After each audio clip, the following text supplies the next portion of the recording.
City couldn't crack. And for the third time this season, can't split them. Today, they're not looking to hold the line. They want to break it. And the Central Coast Mariners, they have set sail.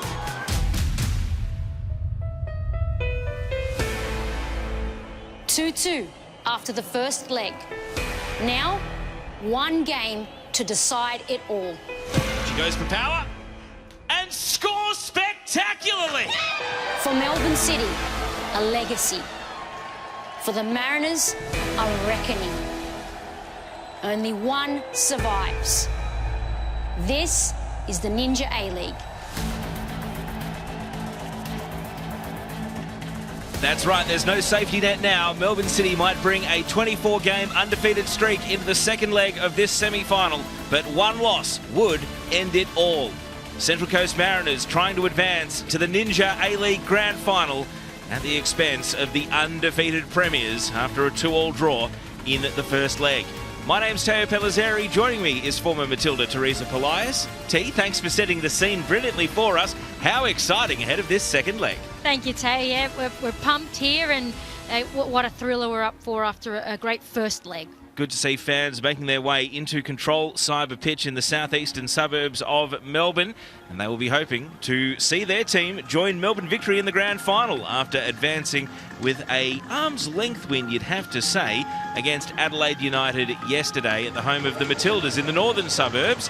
3-1 in both legs. Teresa, what was your impression of Victory advancing with their 10th win in a row to the grand final? Yeah, 10th win in a row. They were in full control from that first leg and thoroughly deserving of another grand final berth. And Melbourne Victory advancing 6-2 on aggregate at the expense of Adelaide United. They will be sitting back and watching today, keen to find out who their grand final opponent will be. And the first leg certainly whet the appetite for this second leg here, Teresa, because in Gosford, the Central Coast Mariners showed great fight. They took the lead against Melbourne City in what was a seesaw game. It was, and they really took it to City. Credit to them. They executed their game plan very well and deserved the draw, and I think they'll be really up for this one today. It says a lot that they were able to kick again after Melbourne City overturned a first half deficit. They were in front at half-time thanks to this goal from Briley Henry, and honestly at half-time I felt like City might pull away in the second half, but the Mariners showed great fight to really make a game of it, and then at the 60-minute mark they made a few subs to defend that 2-2 scoreline. Yeah, their fight was the best part of it, and I think that's what's going to set them up with the confidence they need today. Brooke Nunn, the Mariners' hero, scoring that equalising goal early in the second half. Let's take a look at the Melbourne City lineup. Two changes to last weekend's team in the starting 11. Holly McNamara and Lourdes Bosch into the starters. It moves Tyler J. Vlanich and Shelby McMahon to the bench, while Mariana Speckmeyer is fit and in line to potentially appear for the first time since the 30th of March, coming on as a sub. No spots in the matchday squad for Catherine Harvey or Amelia Murray. Let's hear what Melbourne City coach Michael Matriciani had to say about those changes. Michael, thanks for joining us. Holly McNamara and Lourdes Bosch straight into the starting 11. How have both pulled up, and are they ready for a full match even if it goes 120 minutes? They're definitely ready.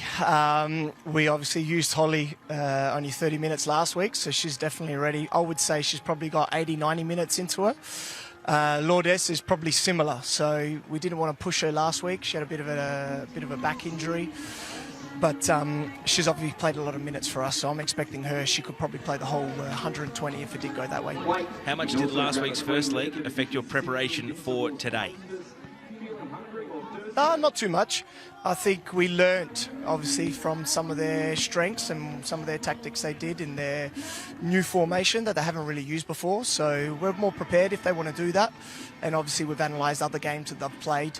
And we've obviously played them 2 other times this season as well, which both times they did different tactics. So we know they're capable of throwing things at us, and whatever happens, we'll be able to adjust and be prepared. Are you feeling the pressure of expectation? No, not at all. Michael, enjoy the game. Thanks for joining us. Thanks. Cheers, guys. Let's take a look at the Mariners' side of things. Central Coast make one change. Taylor Ray back from an ankle injury suffered in the elimination final. It moves Taryn King to the bench. No spot in the matchday squad for Shadeen Evans. So a largely stable Mariners team. Here's the coach Emily Husband with her pre-game thoughts. Emily, thanks for joining us. One change to the starting 11 with Taylor Ray coming in. How many minutes has she got in those legs and how has she pulled up from the injury?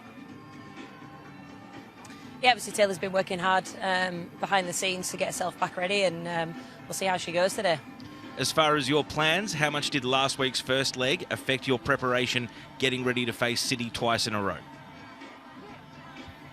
Yeah, look, I think the girls executed the game plan incredibly well last week. Obviously, we wanted to try and absorb a little bit of pressure, try and catch them on the counter, and that then gives us one foot through the door coming into this leg. So we're definitely in a really good position. The girls feel it, and yeah, the camp's really, really happy. And the mentality today, did you have a particular message for this game and this second leg which you've tried to communicate as a broader theme? No, it's been very much the same. Obviously, like I said, we come into this game, as underdogs, and we can be the surprise package, and we know we have the ability. Like I said, the girls have had a phenomenal season. They're the ones who've got us to this point, so I thoroughly believe that they'll get the job done today. Enjoy the match, and thanks for joining us. Thank you, Teo. So both teams making their way out onto control cyber pitch. It can be quite a windy venue. It seems to be only a light breeze today. A sunny and mild afternoon in the southeastern suburbs of Melbourne. And the second leg of this Ninja A-League semi-final has its two competing teams out onto the arena, both wearing their home kits. Central Coast Mariners with a healthy travelling contingent as well, hoping to see their side advance to a first ever Ninja A-League Grand Final. Melbourne City, of course, hoping to make amends for last season's defeat at the very last hurdle.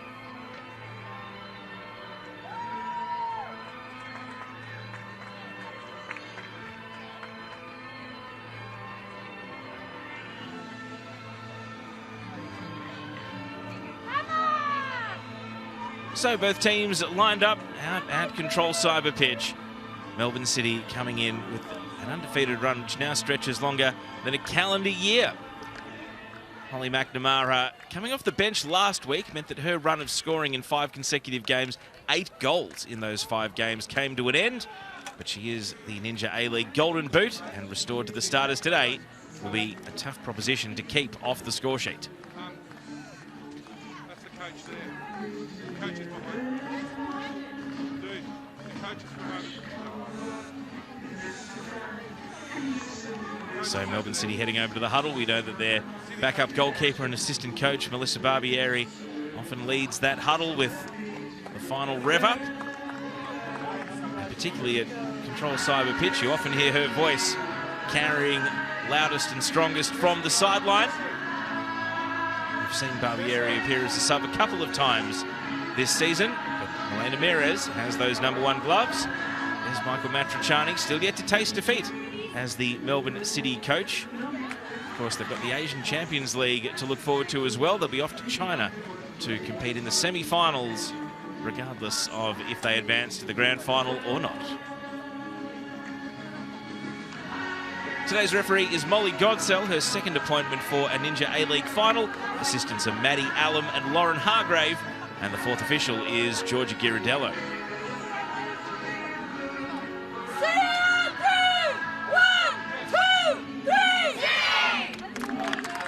So as the voice of Melissa Barbieri rings around control cyber pitch, the Central Coast Mariners are going to huddle up for their last chat. Their captain, Taryn King, is among the subs today, so they will have to give the armband to Bianca Galich, as has been the case often this season. And there is Taylor Ray, restored to the starting 11. Em Husband, very non-committal, talking about how many minutes she does have in the legs, but she looked pretty mobile during the warm-up, and playing as the centre-back this season. She's had such a key role for the Central Coast Mariners after the season-ending injury to Ashley Irwin. And there is Emily Husband. Got to this stage last season as well, a 2-1 aggregate defeat against Sydney FC, who ultimately went on to win the championship. So the Mariners hoping to take that extra step today. Teresa, the Mariners breaking out of their huddle, ready to go. Gee, the stage is set for a pretty special day of football. It really is, Teo. We're in for a thriller, and it'd be hard to pick. Anything can happen in these games, so it'll be a fantastic watch. Melbourne City have made it this far undefeated, but one loss ends it all without the big prize now. Izzy Gomez ready to do battle in midfield for the Mariners. And Melbourne City will kick off, attacking the right of your screens in this first half. The second leg of the Ninja A-League semi-final between Melbourne City and the Central Coast Mariners is underway at Control Cyber Pitch. And Melbourne City immediately having to contend with the Central Coast press as Jade Pennock puts a boot in against Taylor Otto. And Milena Mires, who has had her issues playing out from the back this season, sends the ball comfortably here out to the right side of midfield, and Leah Davidson. And the Spanish goalkeeper's never afraid to roam out of her penalty area, and straight away a lot of what we can perhaps expect today, which is Melbourne City possessing the ball. Yep, started off as we've expected, and City happy to keep the ball back there. Mires happy to creep up and play Stott the ball, and we've got two ball-playing centre-backs, so see what the Mariners can do to nullify that. Back in November when they met here at Control Cyber Pitch, it was a 2-all draw. And Annalise Rasmussen with the press was able to catch Melbourne City in possession and score. The number 11 playing at centre forward for the Mariners today. Happy memories for her of this venue, and she's only grown in stature since then. That was at the beginning of the season, and Rasmussen now is quite the prospect for City to have to deal with straight away. Pressing on Rebecca Stott, who goes into midfield. McNamara with a touch. Laura Hughes confronted by Izzy Gomez, and the first big collision between the two is a foul Melbourne City's way. No surprises there, Teo. We know Izzy Gomez likes to get stuck in, and here's that challenge there. Ball quickly down into attack for the home side and cleared away by Annabelle Martin. Carly Rossback and coming over to take the throw. You can see how open it is behind the goal at the right side, so it does get very windy at times at Control Cyber Pitch. Throw in here is going to bounce into the box. Awkward to deal with. Galich lost where the ball had gone. McKenna, now Davidson. And Pennock is there for the Central Coast Mariners. With a bit of backspin, the ball does find its way out for a Mariners throw. Great work there from Pennock to backtrack all the way to assist in defence there.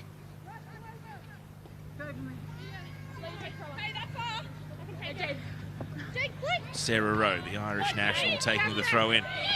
Galich into midfield. Gomez knew that she had company coming from the blind side, but is able to control the ball effectively. Out to Annabelle Martin. Martin nominally a right footer, but has set up on the left side for the Mariners today. Speaking of players out of position, Taylor Ray standing next to Jessica Nash at the centre of defence. Here's Nash. Galich almost got caught from the blind side. McKenna not able to actually get a foot on the ball. There's a real intensity. No one can feel comfortable in possession at the moment. Yeah, very tense start. Bit of a tactical battle out there, Teo. An early goal could be so important today. City hoping to make sure it's there to score it. Martin, Rasmussen, a lot of passes from the Central Coast, and yet they still find themselves only at the top of their own penalty area as they try and find a way out of defence. Go to Krasula now. And Martin's long ball, well, it changes the territorial setup, but it gives possession straight back to City.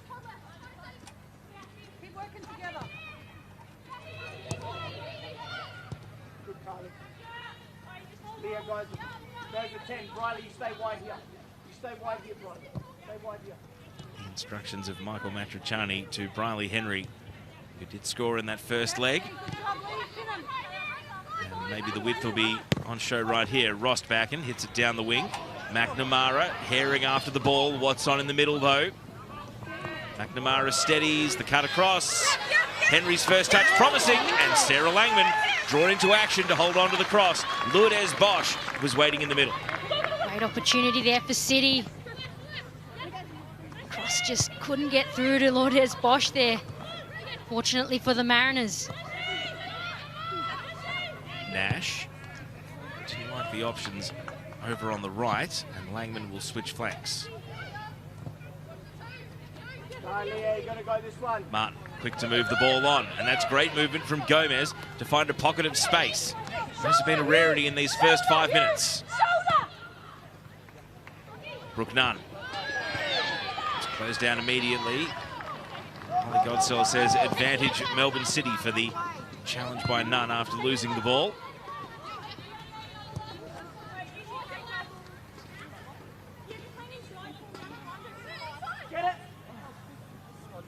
Now the ball comes to a standstill at the feet of Melbourne City's keeper.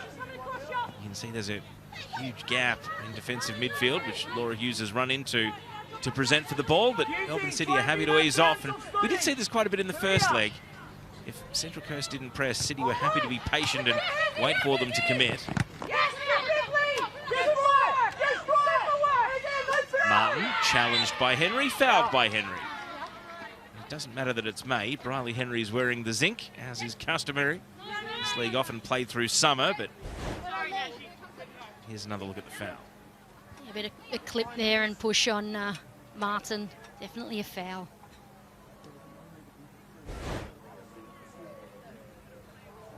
Izzy Gomez doing up a shoelace. Last week, Gomez won possession back 12 times, Teresa. The next highest for either team was Rebecca Stott with 6. So Gomez is vital to the Mariners if they want to. We see how much possession City have. If they want the ball back, Gomez is the player that generally has to go and win it. Yeah, and she really breaks things up. And the other thing is her getting forward. She can't be too conservative today. An errant pass has gifted possession to McNamara, but on the turn, showed too much of the ball to Taylor Ray. Rostbacken, Henry. Rostbacken continues her run, but Henry holds things up.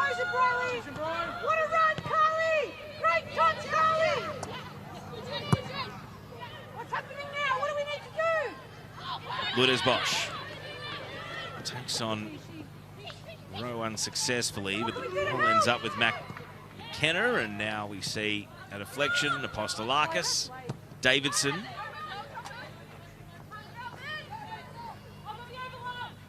Henry forced sideways. Taylor Otto. Apostolakis, misplaced pass. And it's not going to invite on a counter-attack because Hughes has fouled Kruzula. Laura Hughes having an excellent season for Melbourne City. 4 goals in 24 games, even though she is nominally a more defensive midfielder.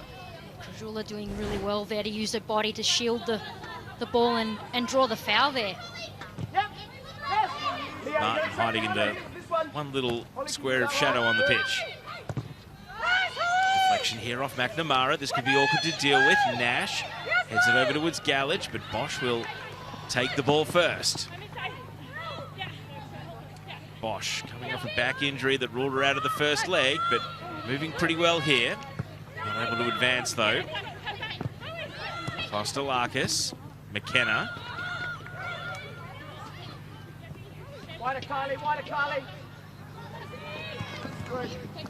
It's a credit to the Mariners. They've forced City back into the defensive half here after they had the ball high on the wing.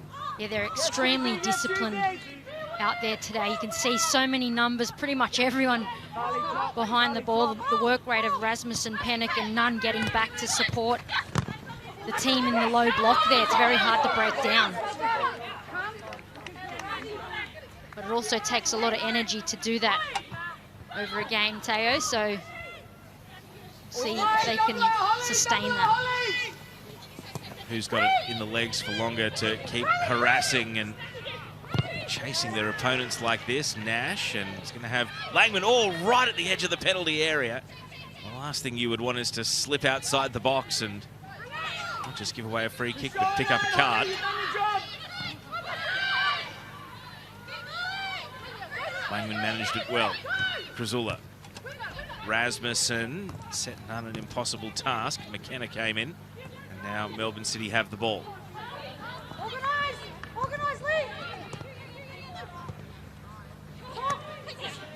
Bosch. Promising run from Hughes through the left. McNamara's the lone hope in the middle. Langman goes. McNamara a heavy collision. And the referee whistles play dead immediately. Both players hurt. And you could see that coming. Neither player was to know. They had eyes for the ball. Langman, the Mariners goalkeeper, and Holly McNamara, the Golden Boot, are down. Great cross in by Laura Hughes, and yeah, both players really brave there going for it, and heavy clash.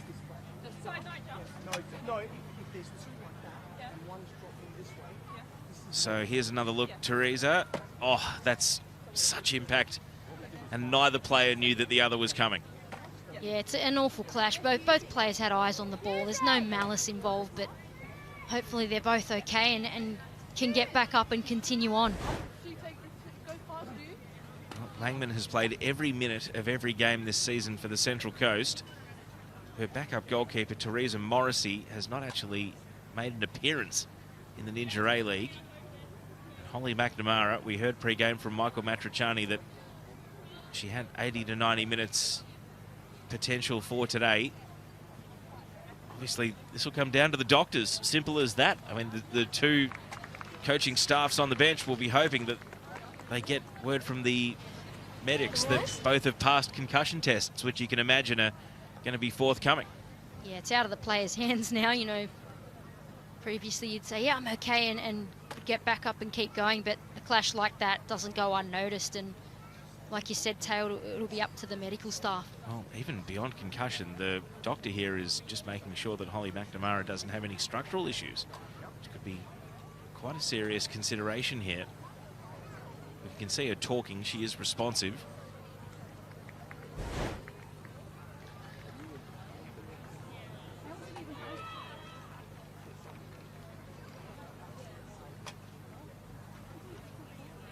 And so, not even a quarter of the way through the 90 minutes, we're going to have a significant delay here in the first half. And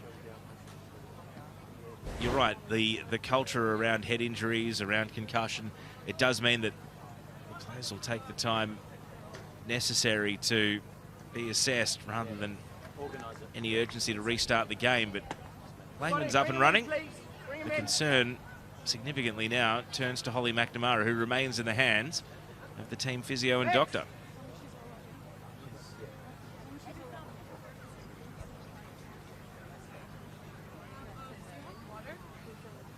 Waters, everything, calm, ladies.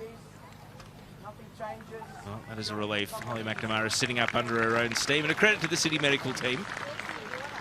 We've all seen games, youth level, suburban level, Teresa, where often in this situation, if there's suspicion of a spinal injury, a player won't be moved until the ambulance arrives, but you've got the best in class here in the Ninja A-League, particularly at a club like Melbourne City. Absolutely. Best in the business there, and player welfare first and foremost.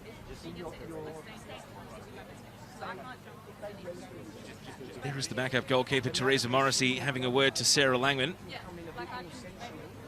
Is it because the sub is going through, or is it just the goalkeepers union doing some running repairs on the gloves? That's the question. Well, who better to help you with your gloves than your backup keeper there, and they know exactly what to do.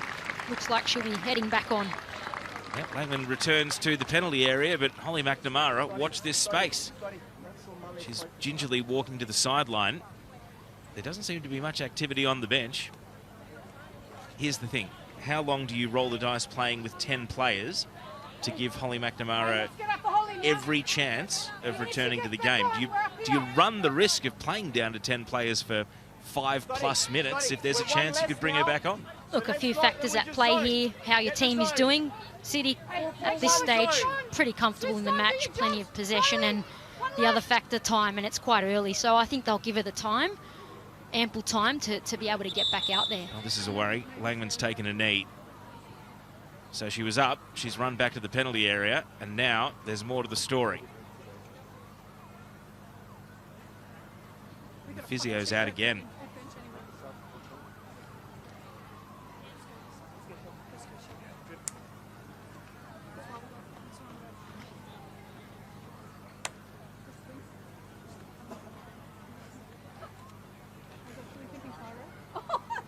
So the assessments continue, both on the pitch and off. The game was at 9 minutes 37 when the collision took place, so it's now at 5 minutes to the second. Shelby McMahon is getting readied. We saw her play as a centre forward in Gosford last week, and she was the makeshift that played there when Holly McNamara was on the bench. So McMahon has experience leading the line. Em Husband and Izzy Gomez continue to chat about that first 10 minutes, which was pretty intense, and Langman here. Bleeding started. It's fairly obvious from the treatment to the nose.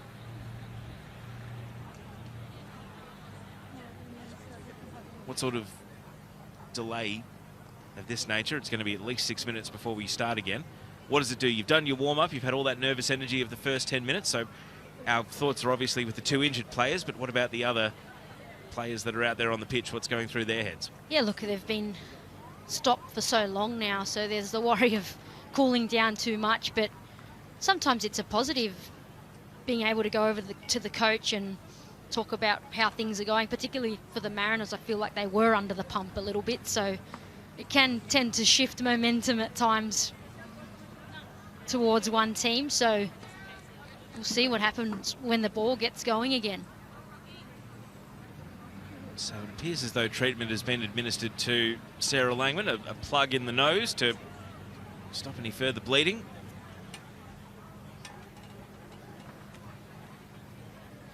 Langman, who is playing game number 106 today, the 29-year-old. McNamara, you can imagine the disappointment is about leaving the game. Not even 10 minutes gone, and it looks like she's going to be subbed out here. And well, if it is diagnosed as a concussion, it'll be watch this space for a potential grand final, but we'll leave that in the hands of the City Medics to determine if it is indeed the case. The match is back underway, and it is for now 11 versus 10. Here's Rasmussen. Can the Mariners capitalise while City are one short? Martin. Trezula. Taylor Ray.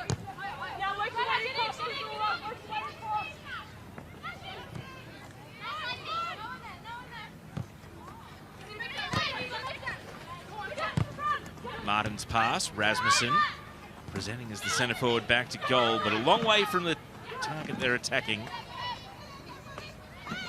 So Jessica Nash at the centre of defence. Gomez.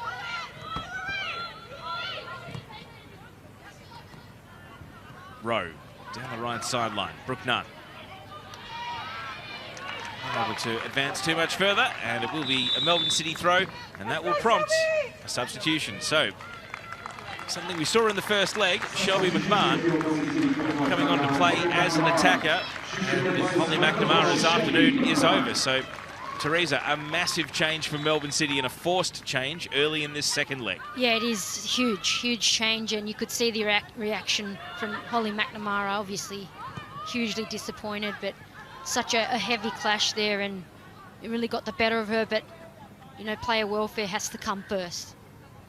And so McMahon, still only 16 years of age, hasn't scored this season, burst onto the scene with a couple of goals in her debut season as a 15-year-old, including scoring in the semi-finals against the Newcastle Jets. So she's not afraid of the big stage. Of course, she's got a point to prove. She missed the grand final with injury, and she almost certainly would have featured for Melbourne City had she been fit. She's had plenty of minutes during the regular season as well, so she'll try to get on there and help things continue as they were. There's McNamara on the sideline sitting next to her very good friend Rihanna Policina, who through her injury rehab and some of her toughest times on the comeback trail has been there for her. So there wouldn't be a better voice to be consoling her at this time. Yeah, her teammates will definitely be rallying around her. Yeah, she's got great players around her to help her through this difficult period. High boot, and you can see the pocket of Mariners fans making their voices heard. They can have a say today, especially as they're all sitting together in that little awning over on the grandstand side of control cyber pitch. It's the high foot there. That's what the refs called the foul for. Some urgent defending from Lourdes Bosch. Concedes the first corner of the game. And even though Melbourne City might have a height advantage, the Mariners will look for a good delivery. A nice short free kick there from Nash, and Rowe went for the shot there, and Bosch recovers well but concedes the corner. I think that questioning might have been to our own defenders rather than the referee for conceding the corner kick. I think so. So what's the Mariners' plan? They don't have an immediately obvious target to aim for in the air other than perhaps Rasmussen. And that short corner comes to absolutely nothing. Possession given away. Rowe and Ray were back.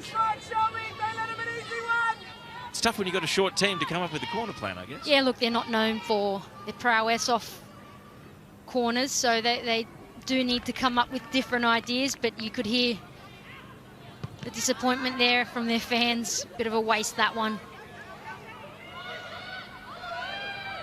Jess Nash. Yes, Brian!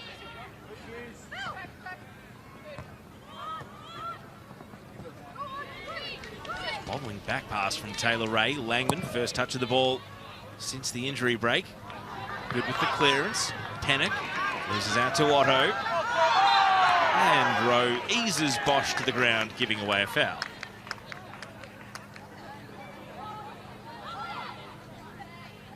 Rowe setting herself for the task of guarding Lourdes Bosch. There was a clear shove in the back there on Bosch.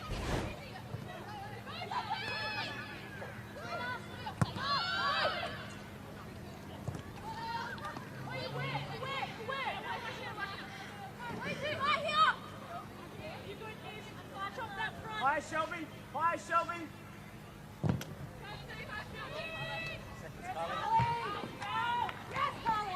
Ross Backen, ball breaks central, Nunn. It's been starved of space to run into Brooke Nunn so far in the game. Pass from Rowe, straight to Hughes. Gomez late to the scene, McMahon turning. Taylor Ray affected the clearance. Martin, Rasmussen, a long way from the goal that the Mariners are attacking, but centre forward has had to come back and help out. It's a good crossfield ball. Brooke Nunn. Twisting and turning and playing a pass to Rowe. Wait for the moment. City, wait for the moment. Ball comes to a standstill. Michael Matriciani shouting at his team to wait for the moment. Maybe this is the moment. Possession given away. Hughes. Marn's touch. Gomez. Free kick.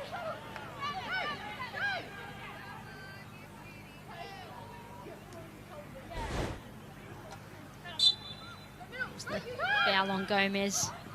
Yep. Ready, bro. Ready, bro. Langman, well, showed a lot of the ball to McMahon there, who lunged in, but it was cleared just in time. Bouncing over the head of Pennock. Hughes spins away from Gomez. Henry.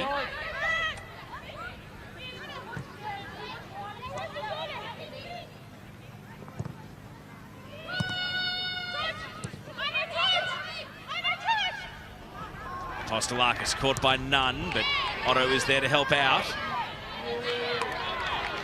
Nunn appeals to the referee. The referee is unmoved. Melbourne City prevail with the ball. McMahon, McKenna. Turn, Leah. Got time, Riley. Got time, Riley. Got time. Got time. Got time. There comes Henry slowly able to now. backtrack and keep possession. Davidson. Yes, Shelby. Yes, Shelby. Comes out into open space. Closed down by Ray. Langman. Man is just trying to keep it interesting every time Langman takes possession. This time cleared in haste out to Rowe. Bosch. Fans find their voice. Bit of a squabble. Oh, and Bosch has got to be careful. Raising the arms to Brooke Nunn, who took exception. And it's a red card for Lourdes Bosch. Extraordinary. Wow, things have really taken a turn here. Carly, Molly Godsell had no hesitation. And Melbourne City, having already seen Holly McNamara leave the game injured, have now had Lourdes Bosch sent off.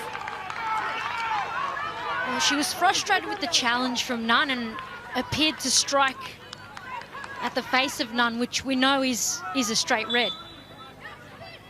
Bit of conjecture over Bosch wanted to go to the bench, referee ordering her down the tunnel to the rooms.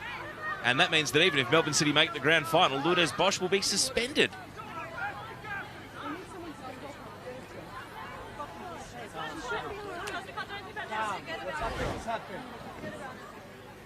There was the initial challenge on Nunn, which didn't look too malicious, but there we have it. The strike to the face, I'm thinking, is what's turned that into a red. So they're debating over whose throw it is, who's got the ball. There's a little bit of byplay. It didn't look like anything really out of the ordinary. I mean, we know that players arguably particularly strenuously over throw-ins, and Bosch maybe even handles the ball as she's rolling out of play, but yeah, but she's touched another player. There's no reason. My question, it's definitely a red card, but my question is, how does it explode to that extent, especially this early in a vital game? Yeah, look, you get pumped up in these situations. You've just lost a key player and, you know, had a bit of a scuffle with an opponent, and I think her emotion just got the better of her there.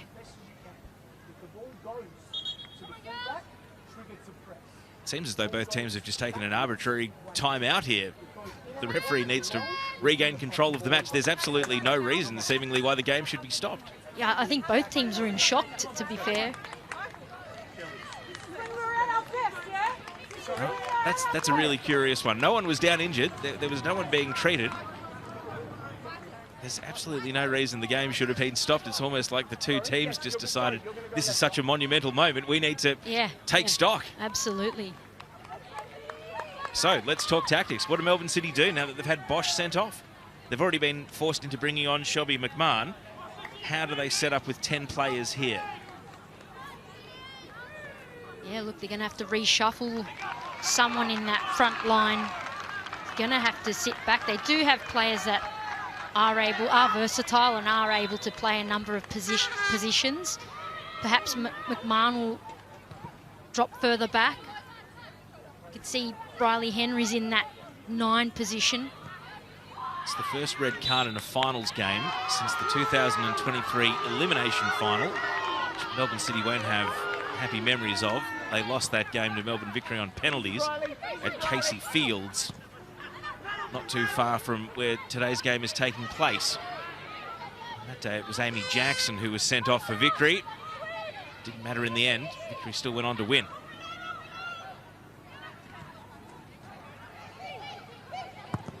Long ball here for the Mariners. Can they strike while Melbourne City is still recalibrating down to 10 players?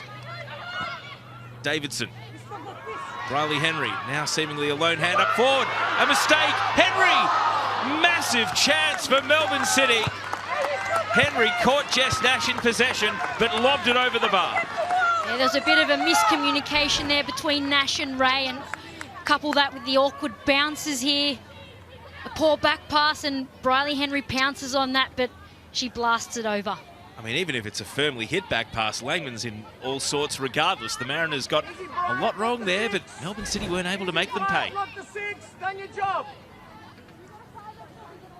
But they're on notice. It might be 11 versus 10, but Melbourne City have threats. Riley Henry has come in strong goal scoring form, and you see there a misplaced pass.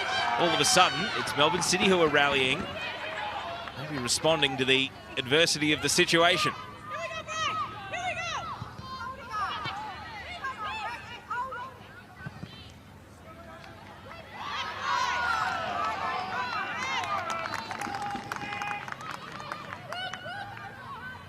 Apostolakis has a throw. Henry returned to goal scoring form. She broke a 34-game run without a goal, netting the winner against Sydney FC about 2/3 of the way through the campaign, and has not looked back ever since. Back pass here. Langman's had a few hot ones to deal with today, and again, this is no exception because Even with 10 players, City are continuing to press. Now in the lane. We're almost at the half-hour mark. If you've been alerted to the chaos going on and only just joined us, we had a delay of 6 minutes while Langman and McNamara were treated for a head clash. So it's going to be a long first half when you factor in the red card as well. Yeah, chaos is an understatement, Teo. What we've witnessed here is quite extraordinary. All that's missing now is a goal for the next twist in this second leg. Good. Let him play in front. Keep talking, Shelby. Nash. Stott. McKenna. Galich. Ball spills. Gomez, never far from the action, but Ollie Godsel's sorting things out. I believe it's a City free kick for the push on Davidson rather than falling into Gomez after, and I think that's what the referee is communicating is the case. Yeah, I think it was the initial shove on Davidson there. That's the foul. It's quite a hefty shove from Galich. Long ball. Henry, well, it's creating a presence that is really worrying the Mariners. There's Holly McNamara continuing to work with the medical staff. She's been subbed out of the game, though. We won't see her play again today. Teresa, how important is it that other players, the contagion of the red mist, doesn't descend onto them? We saw with that last collision, Galich has thrown Davidson to the ground. How much do you need your leaders here to calm things down? Yeah, things are heating up out there, and obviously, you know, there might be players frustrated out there with the call of that red card as well. So certainly your leaders have to step up and get everyone focused. Gomez, great pass. Pennock, Mires to the edge of the box and clears. Decisive from the goalkeeper, seeing Pennock advancing. The Mariners reload. Rose cross, Rasmussen heads it down. Pennock has Gomez in support. Jade Pennock. Lots of City players between the Englishwoman and goal. So out to the left it goes. Galich, hard against the line. Headed off the 6-yard box by Stott. City not quite away yet. And that will now set Briley Henry potentially away, not quite. Taylor Ray covering deep. Stay in contact with each other.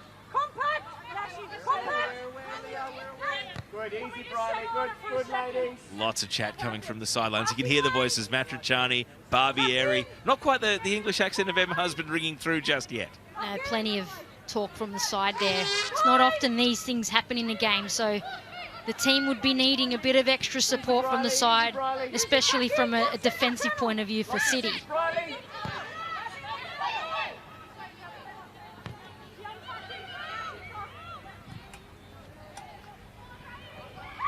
Rasmussen, touch from Apostolakis. It's hugging the line. It's out of Rasmussen. Alexia Apostolakis has played at left back for about a month now, ever since Carly Rossbacken was moved to right back. Instructions continue to come from the City sideline. I guess the next question is, how daring do the Mariners want to be? Rasmussen, ball out to the right. Rowe had advanced up the pitch. McKenna. Deflected pass. Well played by Rowe to catch McKenna. Gomez now does not want to give up possession. Kruzula. Gomez is in firmly against Davidson. And the tensions continue to simmer. The City bench want cards out of the pocket, but they're not forthcoming. Yeah, it's really heating up in the middle of the pitch, in particular between Davidson and Izzy Gomez, and great tackle there on Kruzula, and then Gomez comes in. Well, is that more than just a foul? Should that be a yellow? That is a fair question, Teo. The fact that it was on the opposite side of the ref made it hard to see, but if the ref had a good vision of that, I think we'd be seeing another red.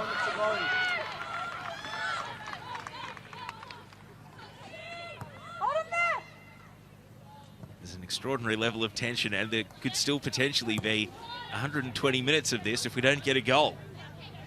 Things are dead level at the moment. Melbourne Victory, we haven't seen any of their players or staff, haven't been able to spot them in the crowd, so they are watching on either as a team or at home on their phones or televisions. You can imagine they'll be enjoying the theatre of it just as much as it's also a bit of study and homework for the grand final next weekend. The grand final that Melbourne City want to join them in. Henry forces a back pass, Lehman right across the face of goal, and then is able to find space and clear. Pennock is dragged. Taylor Otto a long way out of position here. Pennock looking to go. And Kostelakis makes a block. Kostelakis, great control of the ball. And now is able to evade Galich and then tried to set Henry away. And you see grabbing and grappling with Rowe and Henry and a little bit of afters.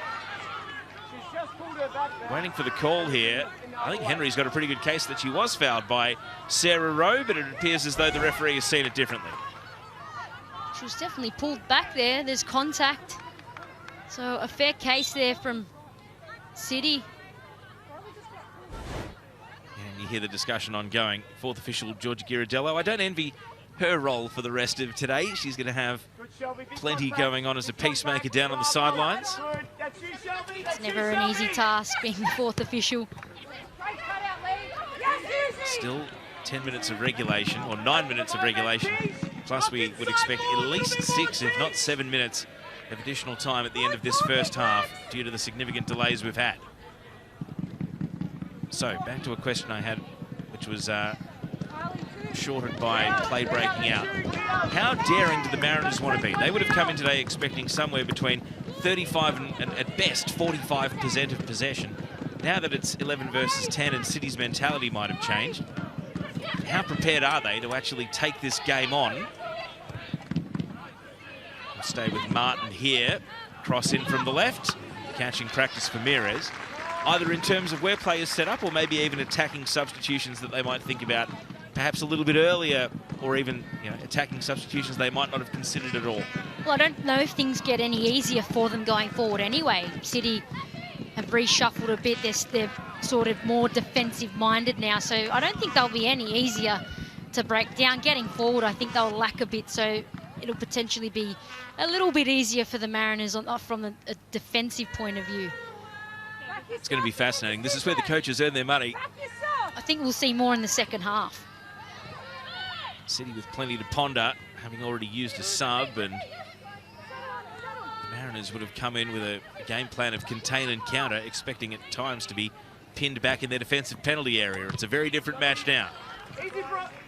Yeah, things just turned on ahead, and I think teams will want to get into the sheds and just go over a few things. And I think the issue is you still got potentially 15 minutes of this first half to go. A lot of game time still to be played here.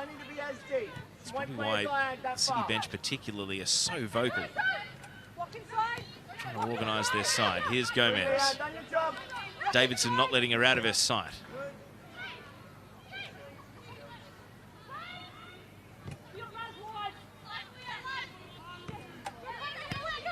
Annabelle Martin. And there's the pass that attempted to forge a way through, but Mrs. Galich, and Mires is able to retrieve. Jade Pennock, of course, the star of the elimination final, scored both Central Coast goals as they came from behind to beat Canberra. Laura Hughes says, hold off, don't pass to me just yet. So Mires goes high over the top instead. Over the head of Henry. McMahon, bouncing ball. Taylor Ray lent into the header. McMahon able to bring it under her control. Sends it out to Henry, sends her wide. Henry wheels around. Ross Backen. Slip at the edge of the box, but City maintain possession. Hughes. Ross Backen. And Hughes, the two Canberra connections in this City team combining. Laura Hughes takes on Kruzula and wins a corner. And it's Melbourne City's first corner of the game, coming at the 40th minute. That was well worked from City. They managed to get that counter-attack. Even with 10, I think they've still got so much firepower out there. They're still a massive threat. And set pieces, we've seen them work so well for Melbourne City. Alexia Apostolakis and Taylor Otto having a successful link-up twice in the final round of the home and away against Perth Glory. Where is the American centre-back? And can Alexia Apostolakis find it? It's a low corner. It's attempted to flick through the box. Blocked away. Pennock was crucial. Sliding in was the youngster McMahon. And a goal-bound touch that required a block away. The ball has found its way out. It's a City throw on the left. Well, the low corner was a bit of a surprise, but City very nearly made it work. Yeah, she drove that in with pace and it got through. Fortunately for the Mariners, they were able to clear their lines. Enough bodies in the way that goalkeeper Langman not called into action. But McMahon has come on sharp and looking really up for this semi-final. Gomez and Davidson again collide. Referee, the body language is telling. Waves the hand to get up. Davidson now has Martin to contend with. Attempted through ball, takes a nick off Taylor Ray, and that kept it away from Briley Henry.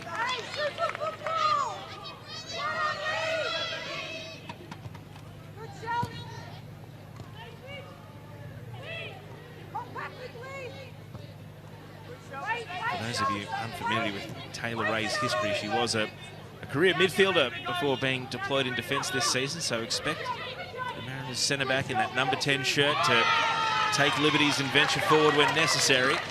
Passes like that won't help though, because City have the ball back. Jessica Nash misplacing it there. Yeah, right in front of that City bench as well, and you can hear how vocal they are.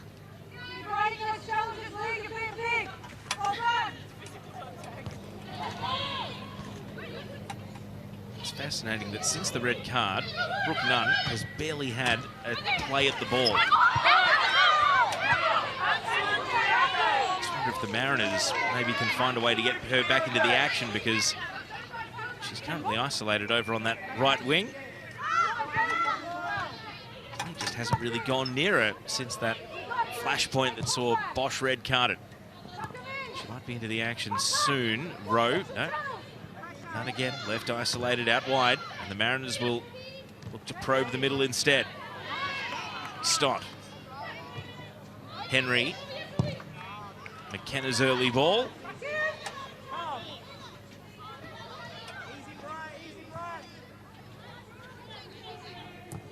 There is Brooke Nunn.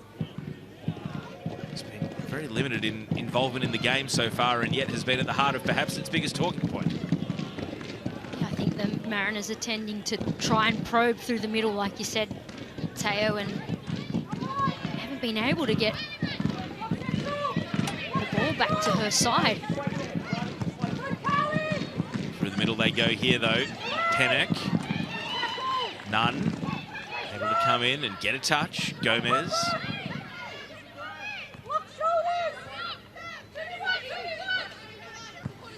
Nash. Martin. Nash's cross. Two Mariners jumping for the same ball. Pennock jumped into the path of Rasmussen there. And the Melbourne City defence cleared. Kruzula feeds it back to Langman.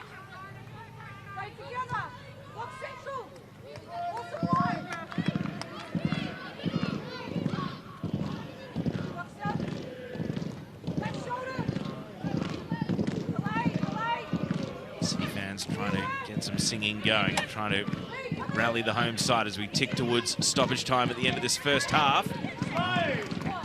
Martin had a second burst there, realising that perhaps the ball was holding up on the turf and with a bit of wind resistance as well, but it ultimately does slide out down in the corner.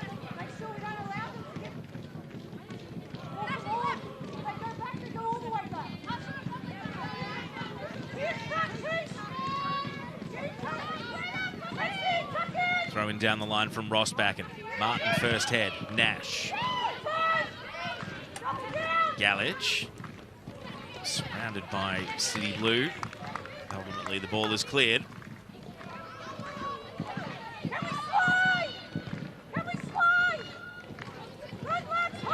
Last minute of regulation, but there will be a big chunk of stoppage time coming when the fourth officials board goes up in a moment. Rowe. the right flank. Otto leans into the header. Henry. Gomez came in and stole the ball away. It has to go backwards with the pass. Sarah Rowe. Gomez pushes it through the right. Galich one step behind, but safety first defending there from Davidson. Sees it out for a throw-in, level with the penalty box. Yeah, Davidson was such an attacking and creative presence in the first leg, but has been far more curtailed today. 8 additional minutes to end the first half. Big chunk after all those events we saw, Teo. No surprise there. I think 8 is enough that you don't even think half-time's coming soon. Just play normally, really. Bit of conjecture here over whether it's a corner or not. Mariners' last corner was a short ball that was given away with the very first pass. So let's see if they go for a more conventional delivery here.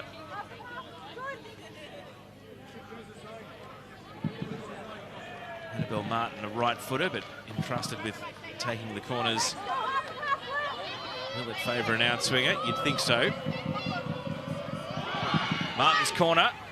Krasula. And easy pickings for the goalkeeper. Brenda Krasula, her first A-League Women's season. 12th appearance. Only her 3rd start. She's been used sparingly since coming back from college in the US, but has got a pretty important role to play today. She just couldn't get the connection she needed there. Martin. Rasmussen. Big wheel around the corner. Allowed Hughes to come in and block that pass.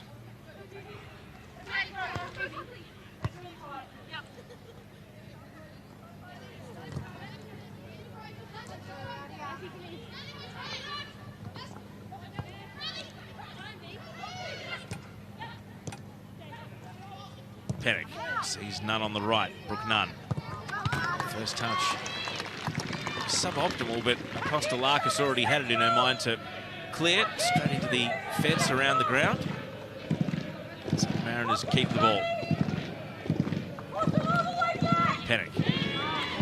Possession given straight back.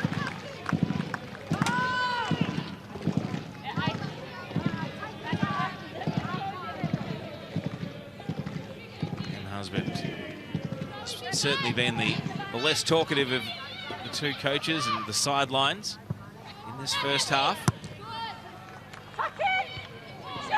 Flickheader promising. Rasmussen loops the ball high. Kostelakis clears. There's so much for the coaches to consider out there before halftime. No doubt they're rattling through their mind some of the changes they might make over the half and what they'll tell their team at halftime. Otto again, not afraid to come high and follow Pennick if it means a chance to tackle and win the ball. Now she returns to the centre of defence.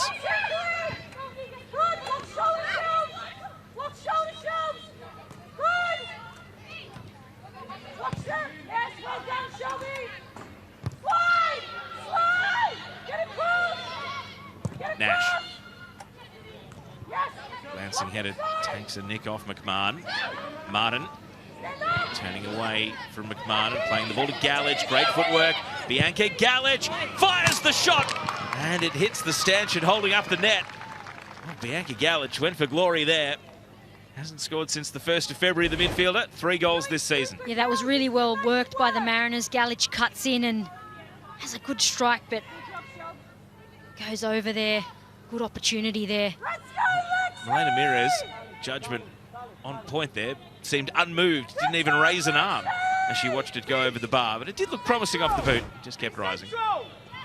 Galich, Australian born and raised, but capped by her country of origin heritage-wise, Croatia, during the course of this Ninja A-League season.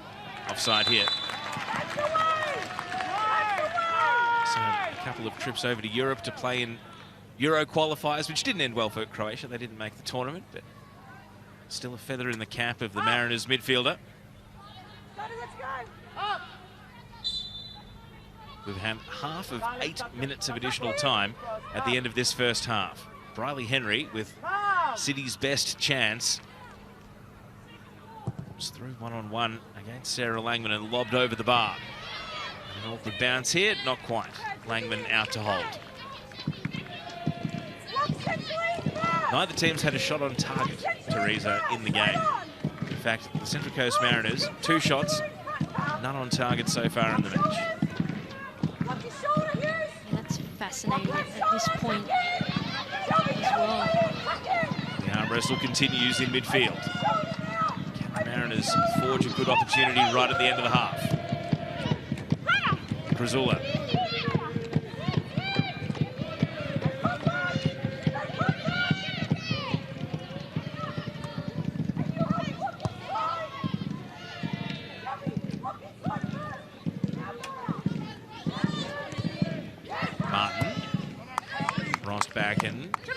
McMahon. Ball with Panic. Now Brooke Nunn. Was hoping for Rasmussen at the edge of the box, but City defence able to repel Krasula. Aaron is getting into good positions, but just rushing that final pass. If they can get that final pass right, perhaps then they'll get more shots, and hopefully shots on target, which we haven't yet seen.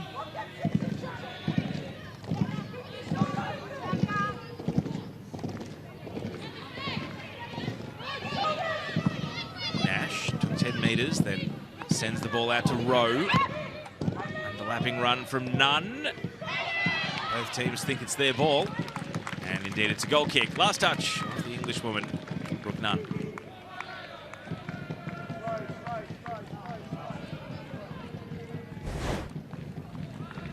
Here it is. Yep, perfect call off Nunn for a goal kick.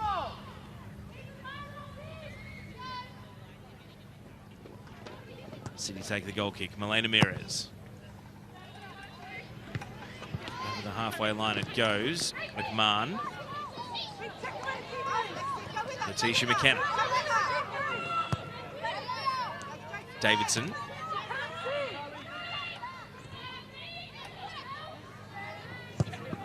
Mires. Hughes did well to control the pass.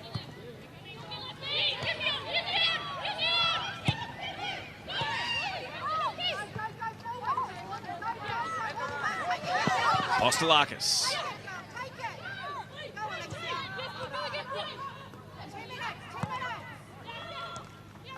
At last, the voice of M. Husband cutting through against Melissa Barbieri, the backup keeper and assistant coach, and also Michael Matriciani.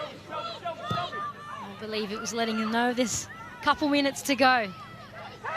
City looking to build. They might be down to 10 players, but they are not short on ambition to try and find a goal. Rossbacken, McKenna, Henry, good link up here from City. Hughes' return ball, a bit of apprehension from Rowe, and then no choice but to punt the ball out for a corner kick. And Briley Henry was very nearly able to nick in. She was just indecisive in that moment there, Rowe, and the ball was bouncing. Really dangerous time to delay what you're going to do. Briley Henry, hot on her tail. Build up there, the play between Melbourne City and the patterns that they have been able to create at times this season to look so good. Red alert right at the end of the half for the Mariners. Apostolakis to take the corner. Taylor Otto being marked by Annalise Rasmussen. Apostolakis to the near post. And even though that's where Otto was running, she couldn't find a way there. And the halftime whistle goes. 53.5 minutes of first half action. It's had everything but a goal. An injury that saw Holly McNamara leave the game. A head clash, which meant 8 minutes of additional time at the end of the first half, and Sarah Langman took running repairs, but was able to continue. And then a red card for Lourdes Bosch for a hand to the face of Brooke Nunn. That came in the 25th minute. And it means that even though this game is scoreless and this tie is level, the Mariners now can perhaps think about a new game plan for the second half. It's all to play for in the Ninja A-League semi-final at halftime of the second leg. Melbourne City 0, Central Coast Mariners 0. Teresa Polias. It's hard to believe there's a half and potentially extra time to go. What an extraordinary first half of action. It was fascinating, Teo, and yeah, massive turn of events. Really changed the way the game was going. So that was the moment that led to Holly McNamara subbed out for Shelby McMahon. Langman was able to continue. And then this was the real flashpoint of the game. Yeah, tempers just really flared here over a simple throw-in on the side and resulted in Lourdes Bosch seeing red. No hesitation from Molly Godsell to reach for the pocket. An initial argument over the ball, and you have to say it's an overreaction, don't you? It is. And yeah, I guess there was a lot of emotion at play, but yeah, really got the better of Lourdes Bosch in this instance. She'll be very disappointed.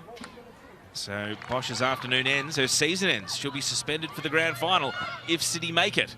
And then, even down to 10 players, Jessica Nash struggling with a bouncing ball, and Briley Henry with the best chance to score for either team in the half. City's best opportunity here, a bouncing ball in behind. Mariners did not deal with this, and Henry with a great chance, she just passed that one over.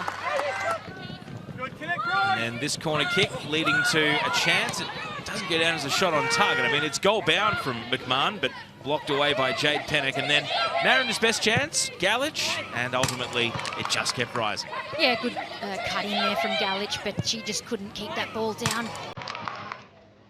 So that was the end of the half. Let's take a look at the numbers.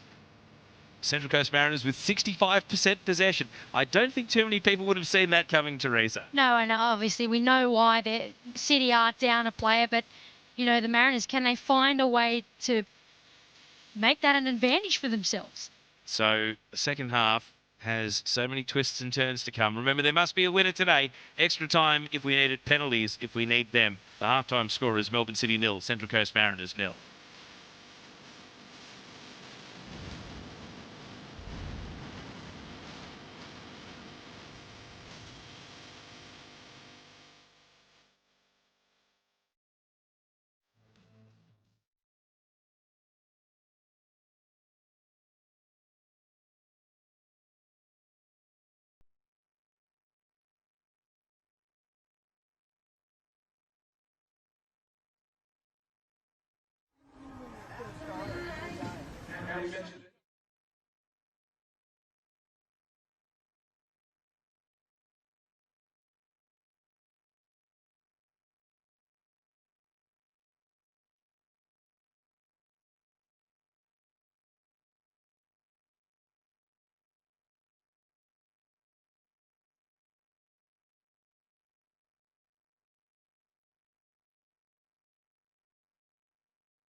first half action from Control Cyber Pitch in the southeastern suburbs of Melbourne.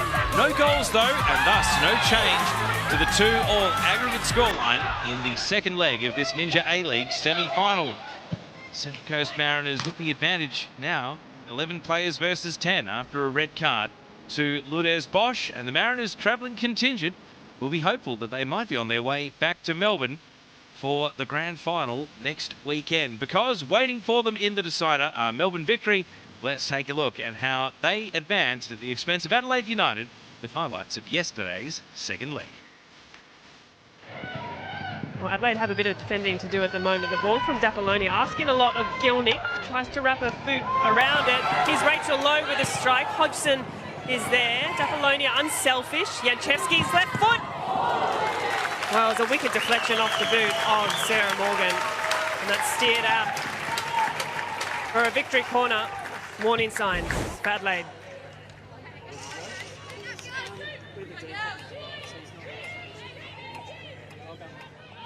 Janchevsky to take, Janchevsky to hit, it's a wonderful save from Jenkins, a follow-up from Rachel Lowe, makes no mistake. Celebrations ensue. It's a huge moment at the home of the Matildas. It's another goal, leading Melbourne Victory towards the final dance. It's an early lead that Victory would have so dearly wanted.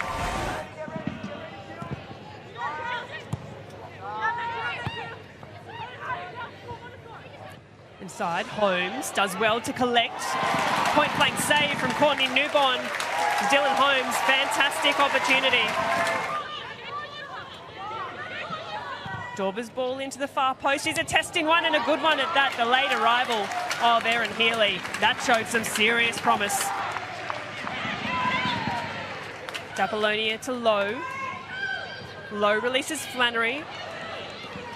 Flannery's first time cutback is clever. Nikki Flannery, now Dapolonia, the strike, the finish is even better. Well, that'll be that for Melbourne Victory as Sarah Dapolonia extends the lead at the home of the Matildas.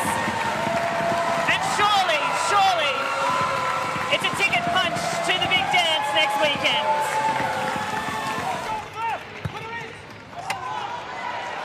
Furphy, a willing runner. Low is centre. The first time ball is gone. The finish is excellent. Oh, that's fantastic stuff from Melbourne Victory. And what an impact Holly Furphy has made off the bench. The ball into the middle to find the on-rushing Low. Well, the party has started at the home of the Matildas. Bowler back inside to Holmes. Holmes looks forward. One last long hopeful ball is good as well, and it does tumble into the back of the net. It's a consolation goal for Adelaide United, but they won't mind too much. They'll take that in their back pocket. Home to Adelaide. A frustrating one for Jeff Hopkins, and Melbourne Victory march onto the final showdown for the 5th time in their competition history. Kayla, I tell you what, you guys had to do some defending today, but that was an incredible performance to book your spot in the decider. How do you sum it up? Yeah, I think it was a big effort defensively from the 9 all the way back to the goalie. Frustrating to let one in right at the end. It would have been great to seal it with a clean sheet, but we'll take it. It's 15 games unbeaten. Do you take into this Ninja A-League decider? Yeah, it definitely has confidence, but I didn't even know we were on a 15 game, whatever. Because every game I'm like, okay, this is a new start, and I think that's everybody's. Everyone's like, new start, we believe in each other, so let's just go out there and get a result. Jeff definitely drives intensity. I think it's his nervous tick is what I tell him. But he's just a man of defense. So it doesn't matter if we're winning 10-0, he wants us to be in that rest defense. We had a great start. Getting the early goal was just what we needed to settle us down. We played the game as a 0-0. We went out and it was all about trying to win the game for us. But once we got a goal or so ahead, then it's about maybe not thinking about the final, but just keeping going then, because we got a game to play and to win next week. And I might not have sounded it, but I was feeling reasonably comfortable out there. At the moment, I'm a little bit numb at the moment because I'm just trying not to think about next week. It was all about today and the performance today. But yeah, look, I think when I go home and put my feet up probably cut the lawn in the morning and start to get excited about it.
About to kick off the second half of this Ninja A-League semi-final. Melbourne City and Central Coast Mariners had a first half full of incident. Lourdes Bosch saw a red card, leaving Melbourne City down to 10 players.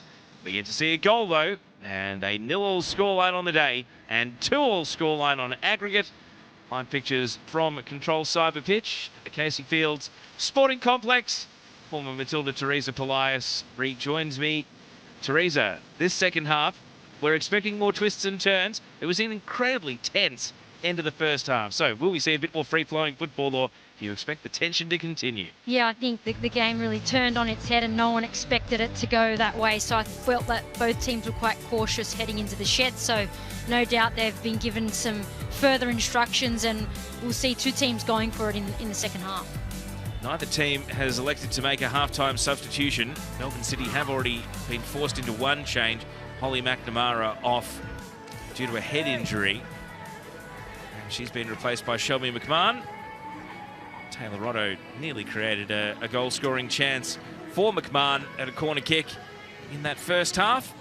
No doubt has a big job at the centre of defence here, though, for Melbourne City, should they want to advance to the grand final.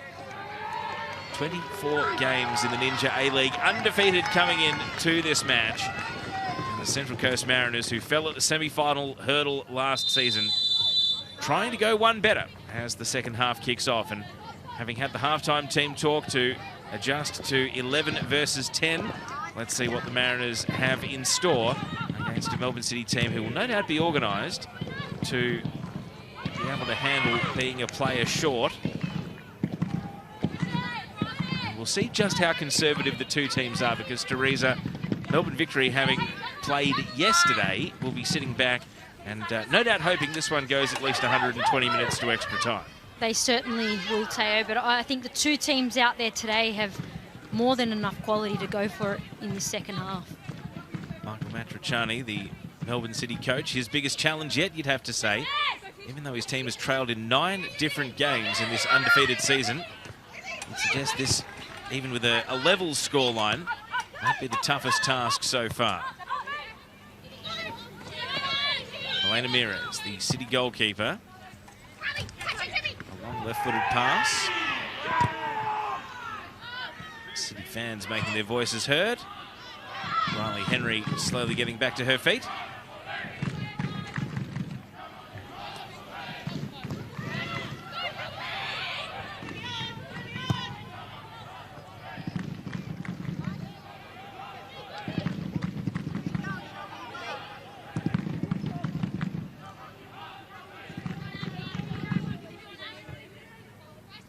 Taylor Ray. Now Bianca Galich. Mariners had 65% possession in the first half as a result of a 25th minute red card. Completely unexpected coming into the game. That's an aspect they probably weren't prepared for, Teo, and you could see them working their way up to their front third, and the final pass just wasn't there. So got a good opportunity in this second half to make that right. Ray looking for Rasmussen. McMahon. Henry, nearly a touch on the ball. Taylor Ray. The back pass to Langman.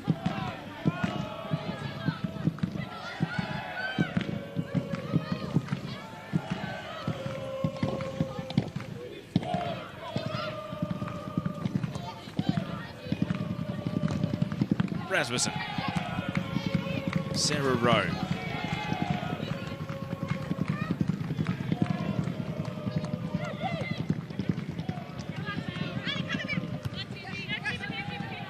Here is Rowe. Jane Pennick, and the passing chain breaks without really even venturing into the attacking third.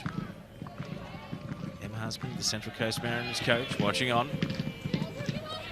When will they turn to their bench? They've got the 6-goal, 16-year-old Tiana Fuller waiting in the wings, perhaps as one of the attacking live wires to bring on. The young winger Peter Trimmis as well. And Melbourne City, they have Mariana Speckmeyer back from injury, hasn't played since the 30th of March. You imagine that we might not see her until after the hour mark, maybe even later, but surely at some stage today. Yeah, they'll possibly even save her if it goes into extra time, Teo. But both teams with good options off the bench. I think the Mariners would like the clock to run down a bit and fatigue to set in a bit more for City before we see some changes. Rebecca Stott. Hughes. Great touch from McKenna. Back to Laura Hughes. And McKenna not able to drag the ball under her control. Cleared by Taylor Ray. Again, Melbourne City, when the moment presents, they can make 10 versus 11 a bit of a moot point. Yeah, and I think we'll see less moments than usual, but those moments are going to present, and the Mariners need to be aware because they can still do plenty of damage. Apostolakis' throw-in grabs another 10 metres.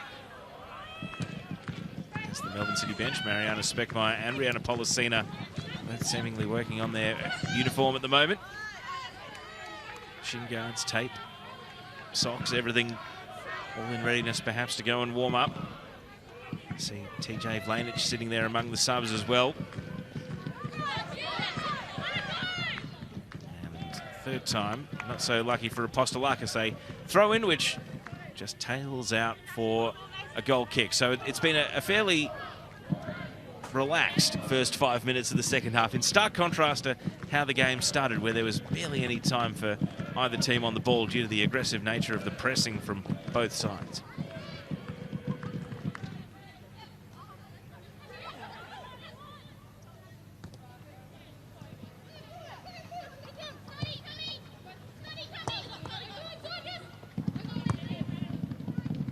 Mariners a good second half team, often when they turn to the bench to change the game.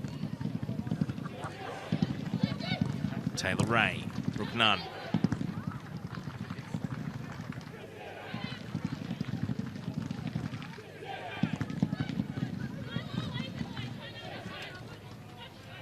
Gallagher's pass, Rasmussen got stuck behind the City midfield, but Melbourne City possession is short-lived. Once again, the Mariners with plenty of possession and options going forward. It's just that final pass.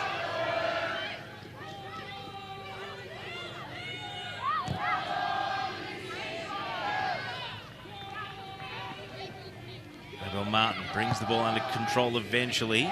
Brooke Nunn there in support. Martin looks up at Rossbacken. Concedes 20 metres back to Taylor Ray. Krasula. Jessica Nash directing traffic. Krasula, you can see City sitting very deep and ultimately forcing a mistake. They are sitting very deep in a compact block, so the Mariners need to move the ball quickly and perhaps out wide like they just tried to do, but obviously need those passes to hit feet.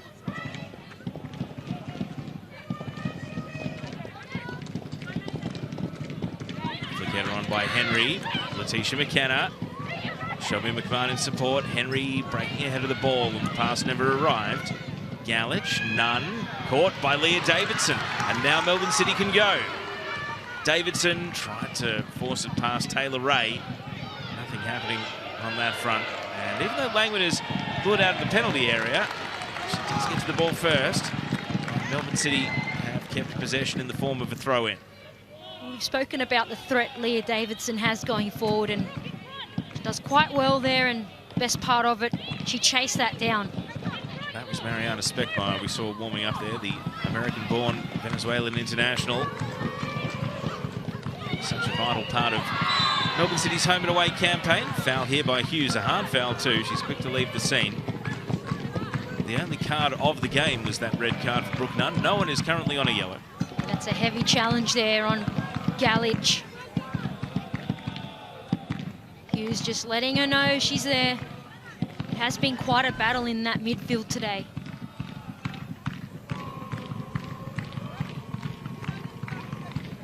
Gallage, 68 career games prior to today, including time at both Canberra United and the Western Sydney Wanderers, but it's the Mariners where she's really found not just a home, but a real necessity in the starting 11. Such an important player for them. A player who's really come of age under the coaching of Em Husband, and now 25 years old, and a vital cog to this Mariners midfield. So she's run off the knock as Taylor Ray sends the ball out to Annabelle Martin on the left. Ray, you hear the crowd as loud as they've been all game, as Ray hits a long ball straight into the gloves of Milena Mires. Melbourne City need this. They need the crowd to lift and motivate them here, and it's good to hear that they have responded. They certainly do, so good to hear the crowd getting behind them.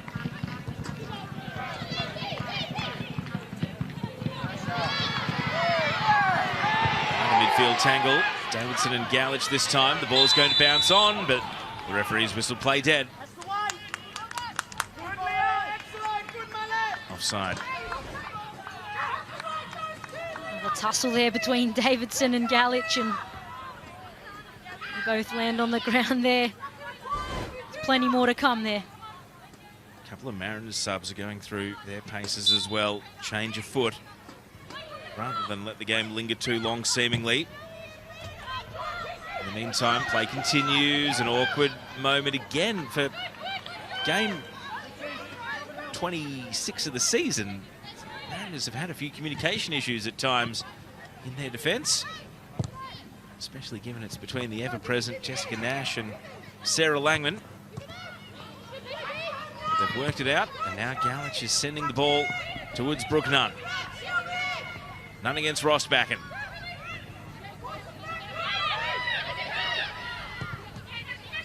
Jessica Nash, the centre back, a long way forward. Even though she did break through for a first Ninja A-League goal this season, Nash isn't able to hit the target, aiming at a second. Not a bad strike here from Nash from range, but Meares has a goal covered. Very aware of line of her goal. Hard invitation to resist when no one's closing you down, Terry. Yeah, look, you've got to change things up in a game like this as well. It's always good to mix it up.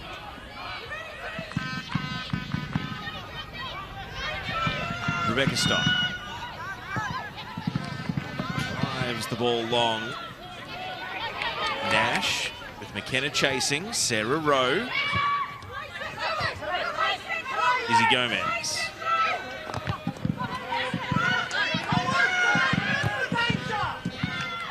Jade Pennock out of the equation there, was never sprinting to retrieve that pass.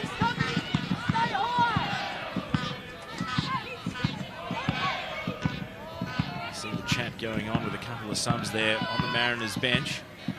Looks like it's Tess Quilligan, one of them.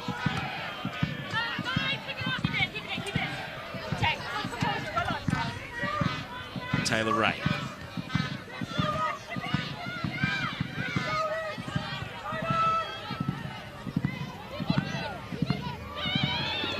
Galich. Well, both Nunn and Rossbacken looked at that pass, and it rolled past the both of them. Taryn King, the Mariners captain. Only a handful of games back from an ACL. City have won the ball. Briley Henry advancing. Rowe's got to go because McKenna was coming in, and Sarah Rowe swept her right foot through the ball to clear away. Good defending from Rowe. She does just enough there to track back on time and clear any danger. Just good hustle by McMahon. And then cleared in the nick of time. So Greta Krasula makes way for Tess Quilligan. And Sarah Rowe, her last act of the game, an important one. And she comes off Taryn King, the other player that came on. So a double change for the Mariners. Quilligan, a central midfielder. Looks as though Taryn King's going to the centre of defence. And Taylor Ray is going to right back. And she's going to be called upon right here to clear the ball out. So we'll stay with the City attack and then get your thoughts, Teresa, on this double change. Quilligan, the 20-year-old, making her 30th appearance now. A real quiet achiever in that Mariners midfield. Here's Apostolakis trying to squeeze through a gap. Briley Henry. Taylor Otto, the centre-back, getting forward to support.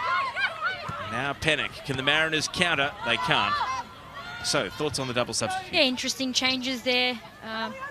No surprises. Taryn King back out there. I think, you know, the minutes she's able to play, it's good timing now to put her on. I think she could last if the game went the full 120 minutes. So, and Quilligan, I mean, she's had a great season. She's been a revelation in that midfield. So, you know, good to get some fresh legs out there and change things up in the middle of the pitch. Gomez, body checked by Hughes, free kick. Yeah, it's a different dynamic in that midfield now. I think the Mariners, recognising that they're the ball-dominant team, want Quilligan in there to keep things moving. And you know what? That should, in theory, allow Izzy Gomez to push into a more advanced role. Yeah, I think that's the type of player Quilligan is. She can get forward and make things happen in and around that box. And at the moment, the Mariners are losing the ball in and around there. So, good change. None. Straight away, you can see the Mariners with more numbers committed forward. Gomez in the penalty area when that pass was played, but Laura Hughes stops the attack advancing any further. Here's Quilligan getting involved straight away. Squeaked out to Apostolakis. You see Taylor Ray, body language, calming things down. Jessica Nash, a young Matilda's captain when she was age eligible for that national team. Mariners have got some leaders out there to try and think this through and see it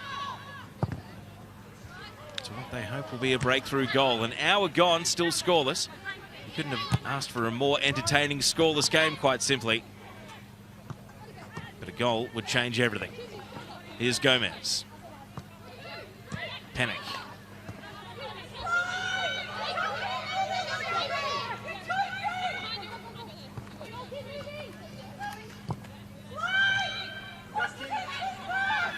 Taryn King. To Rasmussen, just let the ball run on and misjudged it against the line. Martin. Mariners immediately win the ball back.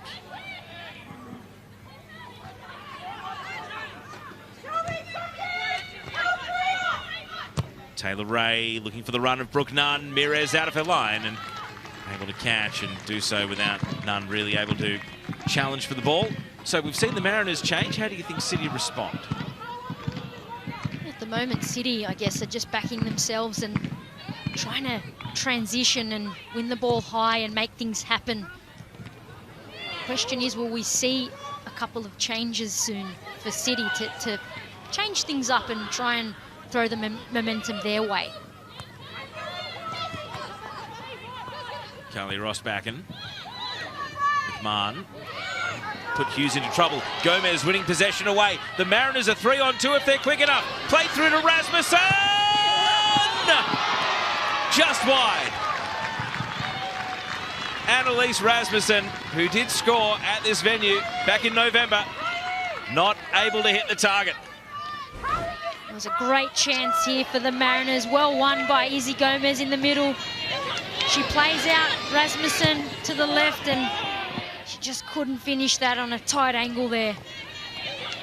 And the way Izzy Gomez won the ball was reminiscent of her goal against the Brisbane Roar in the closing weeks of the home and away season when she won it on halfway and then broke the entire pitch. That time it was a 3-on-2 fast break. And she's just so good at reading the play, nipping in and getting forward very quickly.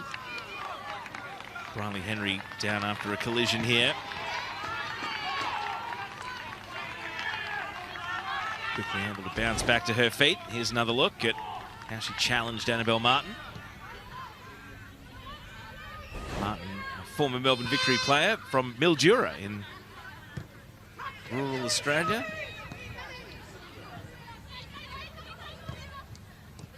Gomez. Mariners already looking more threatening since making that double change. Jade Pennock. Rasmussen, edge of the box. The layoff misses Galich. Quilligan just caught a step behind. Briley Henry with it all to do. Being pursued by Nash.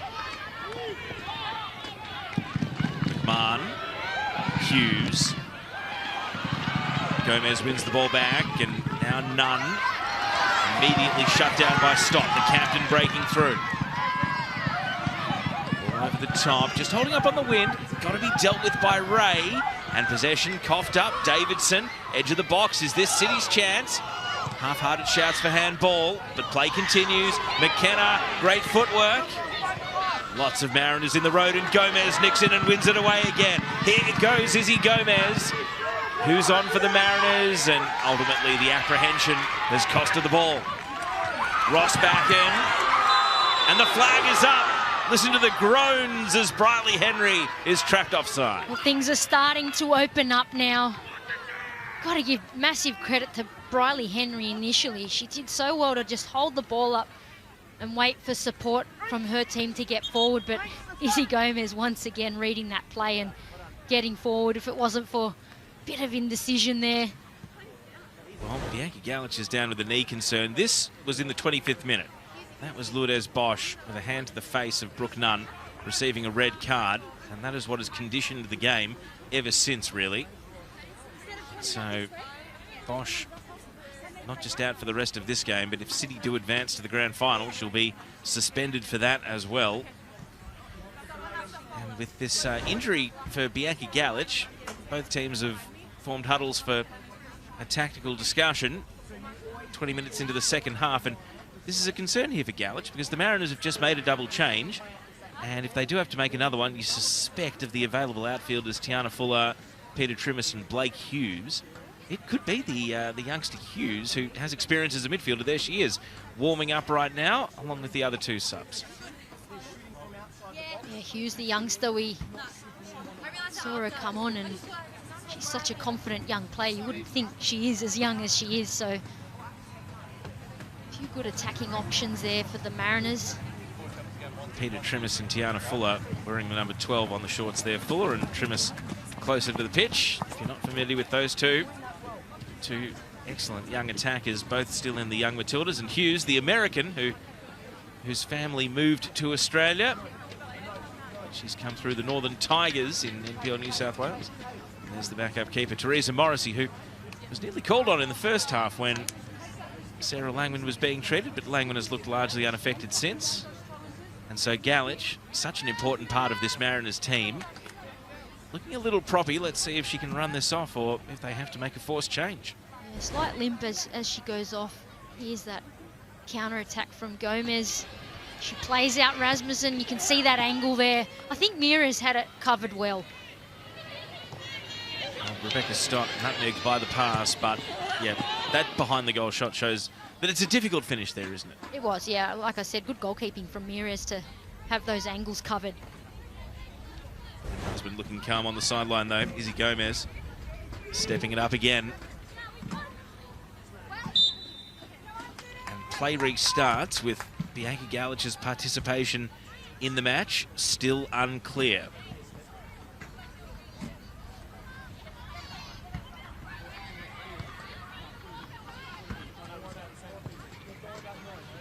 Mariners are going to attack regardless. Brooke Nunn. Rasmussen not able to keep possession. Gomez. Collision with Henry. Taylor Ray.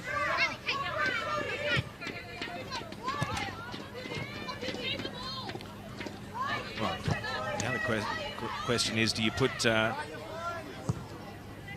Hughes at right back and put Ray into midfield? That could be another consideration for the Mariners if they are forced into this change here. Yeah, another plausible option. Here's Ray on the ball right now. Jessica Nash. So it's 10 versus 10 for now, don't forget. Even numbers. Here's Pennock clipping it across. And it bounces through the penalty area untouched. Now for a goal kick.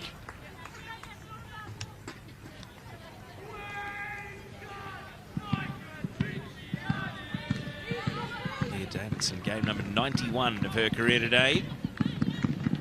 Jessica Nash standing at the centre of defence. Short goal kick. Rasmussen's going to give Mires the hurry up, and Mires clears. The ball is headed back out, and that number 8 shirt of Bianca Galich is back on. So good news for Central Coast. Yeah, good news for the Mariners. I'll be pleased that she's made her way back out on the pitch. See how she's moving as the game continues. Galich has 22 minutes of regulation time to go. As things stand, we are heading to extra time. Still unable to find a winner of this semi-final.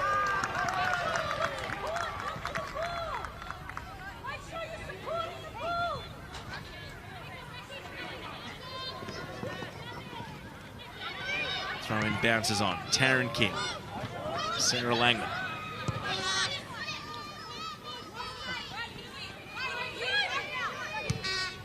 Taylor Ray's pass. Gomez not able to trap it. Hughes capitalises for City. Otto. Henry and Hughes not on the same wavelength.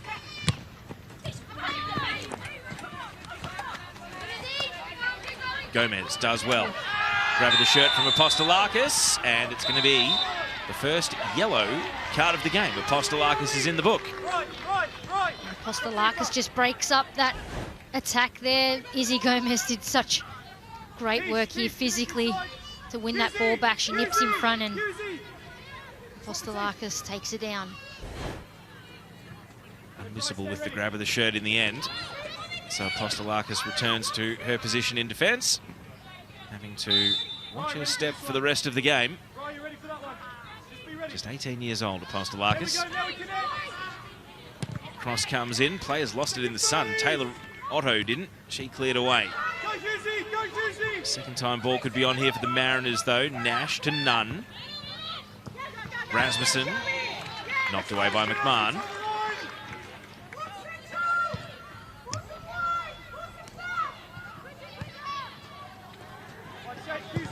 King. Martin, Galich. Great side step from Galich. Who's going to take on the shot, and in the end, A catchable height from Elena Mires, but no shortage of confidence from Galich. Yeah, really great skill there from Galich. She sort of hesitated at first to get the shot away, then takes the shot, but just not enough power on that to challenge Mires.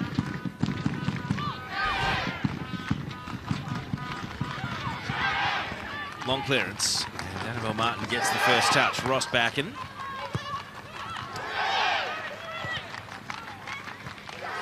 Hughes.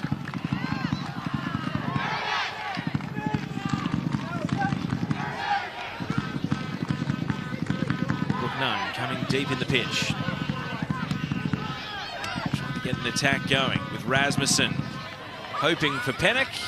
Oh, and Mires has bobbled it, but finds a teammate in Apostolakis, and Apostolakis has to go to the line. Safety first in that instance. Bit of a bundle there from Mires, but Apostolakis rescues that.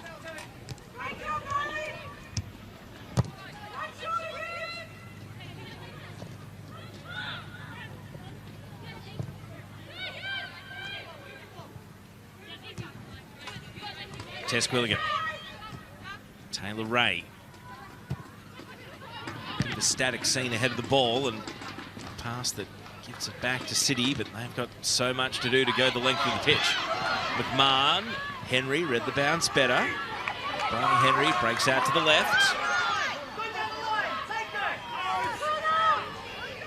Riley Henry down to the corner and wins a throw-in off Jessica Nash.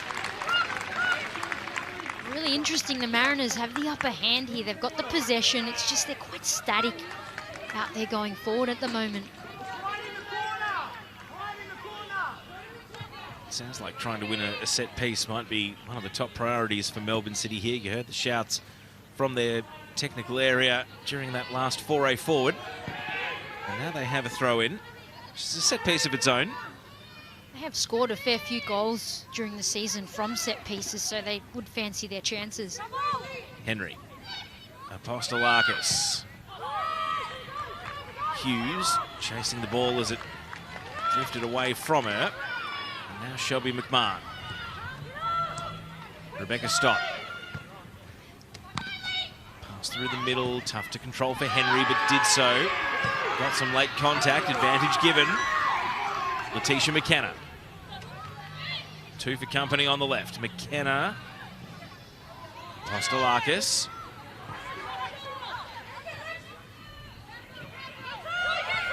And now Alexia Apostolakis, the cross in. Dealt with by Nash. Otto and Rasmussen. Otto prevails. Stott. Great driving run forward from Stott. Now Davidson back to the captain. Stott taking on the game. Stott, decision time. Biding her time up against Taylor Ray. Now the cross comes in and headed away by King. Vital from Gomez, pushed in the back. Well, it was great play from Stott, and the Mariners were able to match it with their defending. It's a good passage there all round from City, and Stott unleashed. She got forward, puts in a dangerous cross, and Taryn King dealt very well with this cross. And Izzy Gomez once again throws herself into the trenches there and gets between the player and the ball, wins the foul. Such an important player for the Mariners. Encouraging signs for City, though, especially Rebecca Stott willing to leave her post unguarded in defence with covering players and go on an adventurous run down the wing. How many more times will City try to engineer that situation, though? The Mariners, they were on top, and what do you call it, T? Melbourne City have, again, adjusted. We saw the two subs, and in the first 5 minutes after those subs, the Mariners were creating and they were firmly on top. And it feels as though Melbourne City now have caught up to speed with how the Mariners are attacking differently. Yeah, I am surprised, though, that that City haven't gone at the Mariners a little bit more in a few more instances, but perhaps they're waiting until a particular time to do that.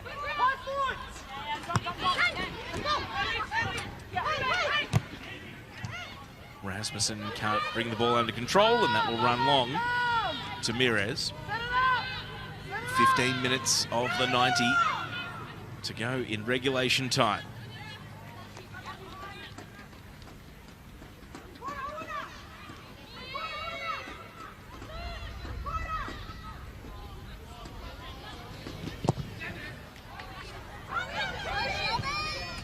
header for Nash. Doesn't find a teammate though. Henry. City starting to get numbers forward. Briley Henry. Pass intercepted by Quilligan. And now Rasmussen breaking away from Stott. Annalise Rasmussen with Pennock in the middle. Across comes Otto. Rasmussen finds Pennock, and the return ball is swept upon by Hughes. And the clearance is shallow. It stays in play. Brooke Nunn lifts it across. Otto heads it away. Strong by the American, and had to be. Rossbacken. Can they turn defence into attack? They're going to calm things down. Melbourne City. That was an important defensive stand, though. Really, really good defensive work from City. And how about that initial ball through from Tess Quilligan to Rasmussen? I thought it was a fantastic ball. Stott, back pass. Mirez, it fell kindly to her feet.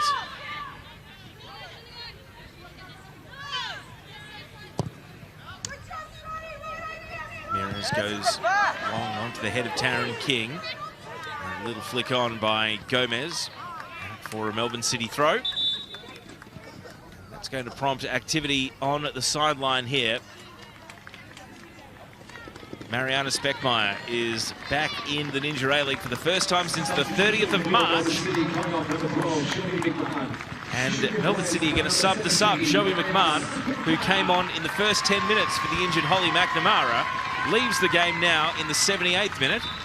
And the American-born Venezuelan international, Mariana Speckmeyer, 7 goals this season, is back from her injury and into this semi-final immediately. Straight into the thick of the action, wins a foul straight away, but things just got even more interesting, Teo. What a player to be able to bring on. Here's that foul. King letting her presence be known. So a free kick, Letitia McKenna. Shielding her eyes from the sun. Getting ready to deliver into the box. Is this City's moment? An up and under header from Rossbacken. And then, well, it's a header on target, but with no juice. And an easy collect for Sarah Langman. But Speckmeyer, a new dimension. And Melbourne City put her in cotton wool. They waited until finals. They didn't see a need to rush her back for the first leg. So don't expect her to be too scratchy getting up to speed. We're thinking that they've held off on bringing her back for this reason. Absolutely. Even in this game, I think they continued to hold off. I think they could have easily put her on earlier, but chose not to.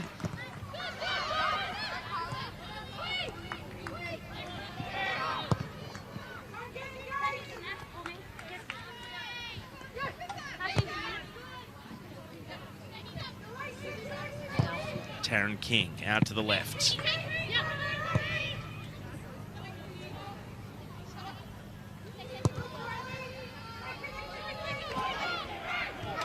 Jessica Nash. Pennock turned right into the challenge of Taylor Otto. Henry. Riley Henry appears to have been pushed a little deeper by the arrival of Mariana Speckmeyer.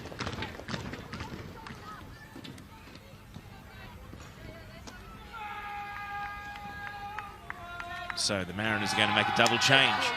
Taylor Ray, on her return from injury, comes off for Blake Hughes.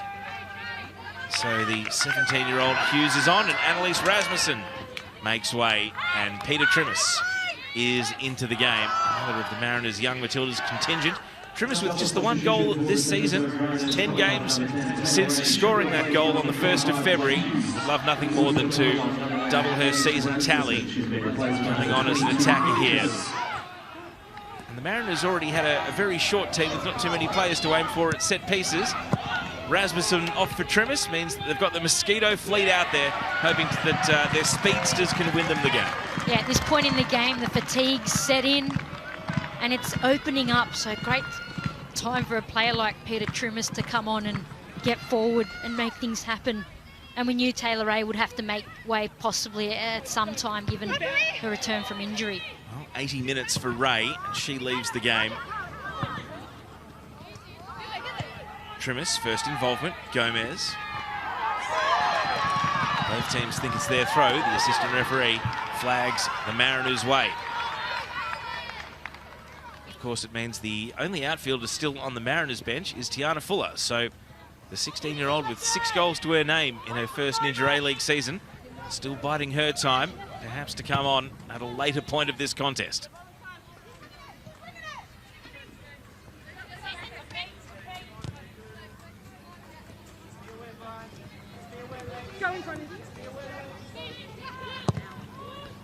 Long diagonal ball for Central Coast. Nunn chasing, but not able to chase it down. Matilda's interim coach, Tom Samani, watching on. What do you think is going through his head at the moment? Is he still going to be in charge for the 2 friendlies against Argentina and no doubt enjoying the theatre of this semi-final? Absolutely. I think he's enjoying the fascinating game we're witnessing this afternoon, but also you'd hope he's keeping his eyes open for plenty of talent coming through. Mariners winning the ball here. Galich, Pennock. City have still got numbers back though, so they recover the ball quickly. Davidson to Hughes. 2 players who won their first caps under Tom Samani's stewardship as the Matilda's interim coach. Here is Hughes.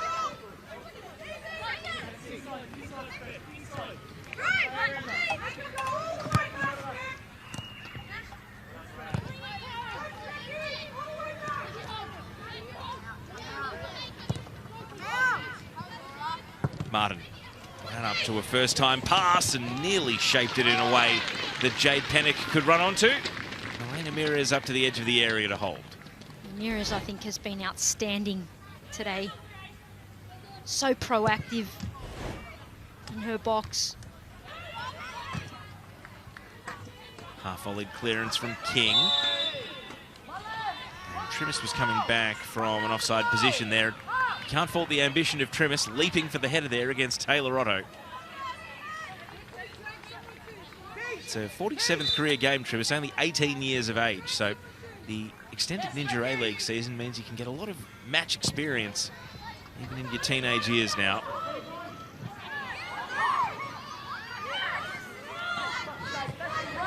Back pass from Nash. Sarah Langman. Speckmeyer is going to lunge late, but Langman cleared. Trimmis, the lone Mariners attacker, chasing here. Otto, back pass off target, makes it a bit easier for Mires. Stott, heart fluttered for just a moment, but the Mariners not able to affect the press, and away comes Apostolakis.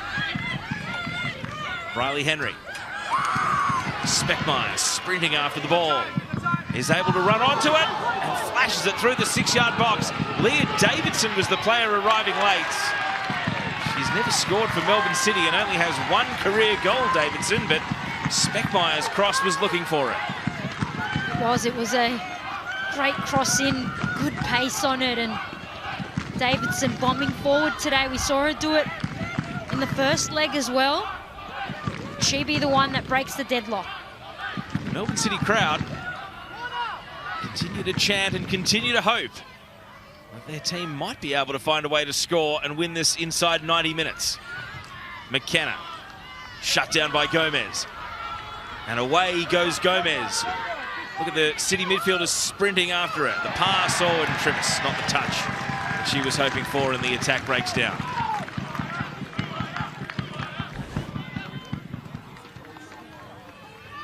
Here's that cross from Speckmeyer. Does really well to get it in there, but Davidson couldn't get there on time.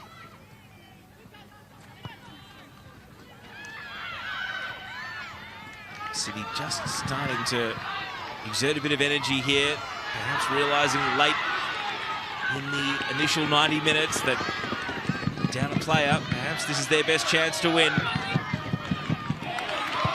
McKenna, no one home in the penalty area. King able to stop the cross. The Mariners clear. Rossbacken able to outpoint Gomez on this occasion. Quilligan. Back to King. Into the last 5 minutes then of regulation. Brooke Nunn finds a burst of acceleration, as does Hughes. Hughes just slows down to engage Apostolakis. Big one-on-one battle here. Hughes twisting and turning, gets a cross in, and cleared by Stott. Henry's flick header on means that the Mariners will regain possession. Trimis able to turn and face. The fresh legs of the sub. Has got McKenna guarding her. Trimis, the cross in, sliced by Stott. Dealt with by Speckmire. Can the Mariners create wave after wave of attack in the dying stages of the 90? Martin now. Didn't want to hit and hope.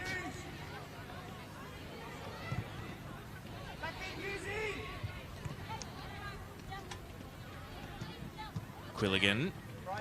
Here's Hughes. Who's going to play the decisive pass into the box? It will be Quilligan. Pennock. Now it falls to Nunn. And scooped away with the clearance again. City having the answers for now. Quilligan back to King. Mariners reload and go again. Looking for a new idea. For a moment of magic, one piece of skill. It won't be that. Gomez's touch left behind. McKenna. Mariners quickly retrieve the ball once again. Nunn. He's going to shoot from distance, and it's just a drifter. That's all it takes, Teo. Just one moment. Who's it going to be that steps up? Ramirez was all over that one again. Can City now get forward? Get players like Speckmire on the ball to open things up. They've absorbed for 2.5 minutes. Now it's their turn to attack, perhaps. Hughes keeps it away from Speckmire.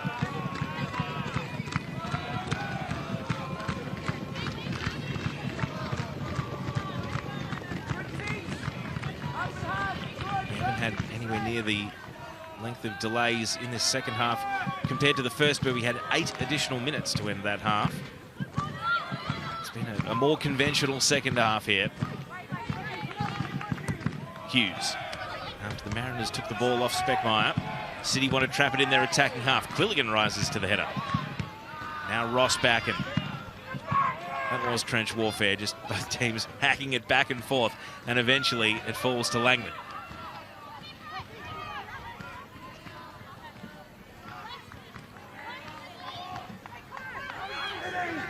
Can the Mariners construct a match-winning attack right here? Martin trying to find Pennock. Stott read it well. Now plays it to Henry, tries to nick it on, gets a second chance. It's short-lived. Briley Henry continuing to be a potential creator for Melbourne City. Thinking back to the lob that she had in the first half that went over the bar. One of the better chances Melbourne City had to score in this game. They've been down to 10 players since the 25th minute. Nash, long pass here, will run out, and that will take us into the last minute of the 90. Yeah, the amount of work this City team has had to get through with being a player down, Teo, and potentially another half hour of play after this. It's going to take a massive shift from them. Don't have a goal before the 90 is up. It means that in 90-minute games, these two teams will have played 6 times since the readmission of the Mariners to the Ninja A-League, and 5 of them will have been draws. As that ball runs beyond the line, and Taylor Otto able to guard it out for a goal kick.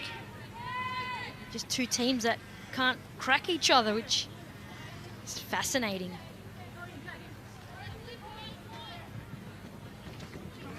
So in just 15 seconds, Georgia Ghirardello will lift the 4th official's board and let these two teams know how long they've got before we go to extra time. Melbourne City looking to build. 50-50, Martin beats McKenna, now finds Trimis. Trimis looking for Gomez. It runs down to Otto. The 4th official has indicated there will be a minimum of 4 minutes. 4 minutes is the decision from the sideline, or a minimum of 4 minutes. Enough time for a goal, enough time to win through to the Ninja A-League Grand Final against Melbourne Victory next weekend.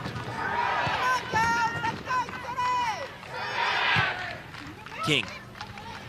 Hughes is going to chase from a step or two behind Apostolakis here, but Apostolakis puts it out for a throw, so the Mariners will stay on the attack.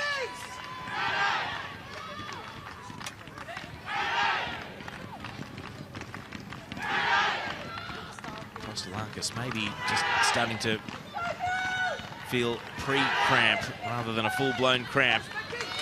She's still on duty here. Long throw from Hughes. Hurls it into the box, and Trimis couldn't get any power behind the shot. A very long throw there from Hughes, and it's a big chance for the Mariners there. I'm not sure whether Trimis quite expected it to get to her. You wouldn't think it's a secret weapon to your own teammates. Anyway, City are looking to attack here. Attempted through ball. Was there contact on Speckmeyer? Fans and teammates and Speckmeyer alike all appeal to the referee, who is unmoved. Now the Mariners look to attack. Trimis chasing Mirez, who's outside the area, puts the left foot through the ball. Quilligan. Still Quilligan. An advantage is given for that one. Mariners out to the right. Nunn chasing. Can't chase it down. Out it goes. Well, did Speckmeyer have a case? I don't think there's enough contact there, Teo, and the referee waved that away very confidently. I'm happy with that decision. Michael Matriciani arguing on the sideline, but the call didn't come. Half of stoppage time has already expired. Henry's header on, Speckmeyer against King, Hughes legged, and the whistle goes. Mariners free kick.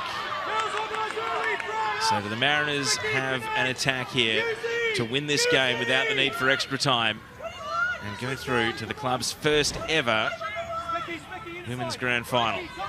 There's the foul on Hughes, and yeah, Henry definitely caught her there.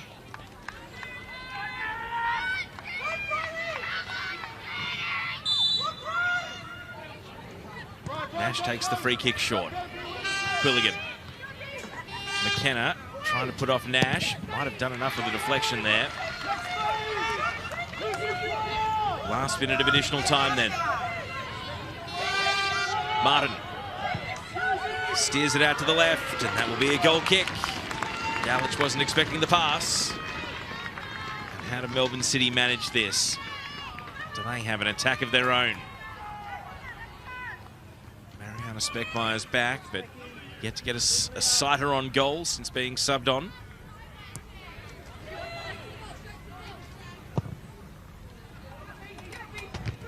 Solid header by Galich. An aerial exchange back and forth.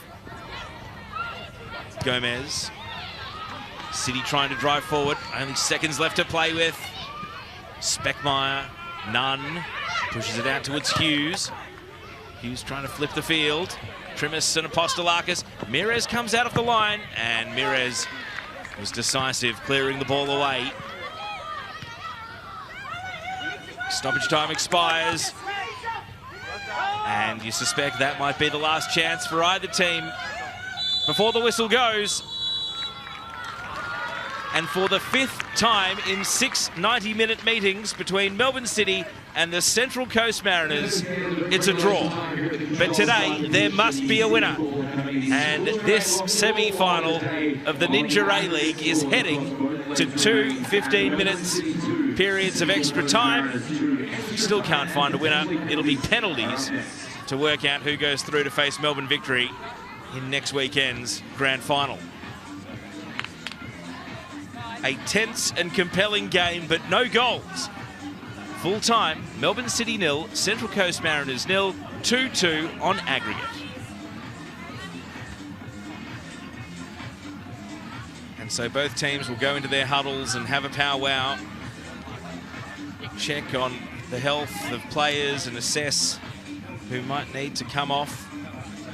Melbourne City still have Rihanna Policina, Caitlin Carriage and TJ Vlanich as outfield players that could come on, in addition to backup goalkeeper Melissa Barbieri.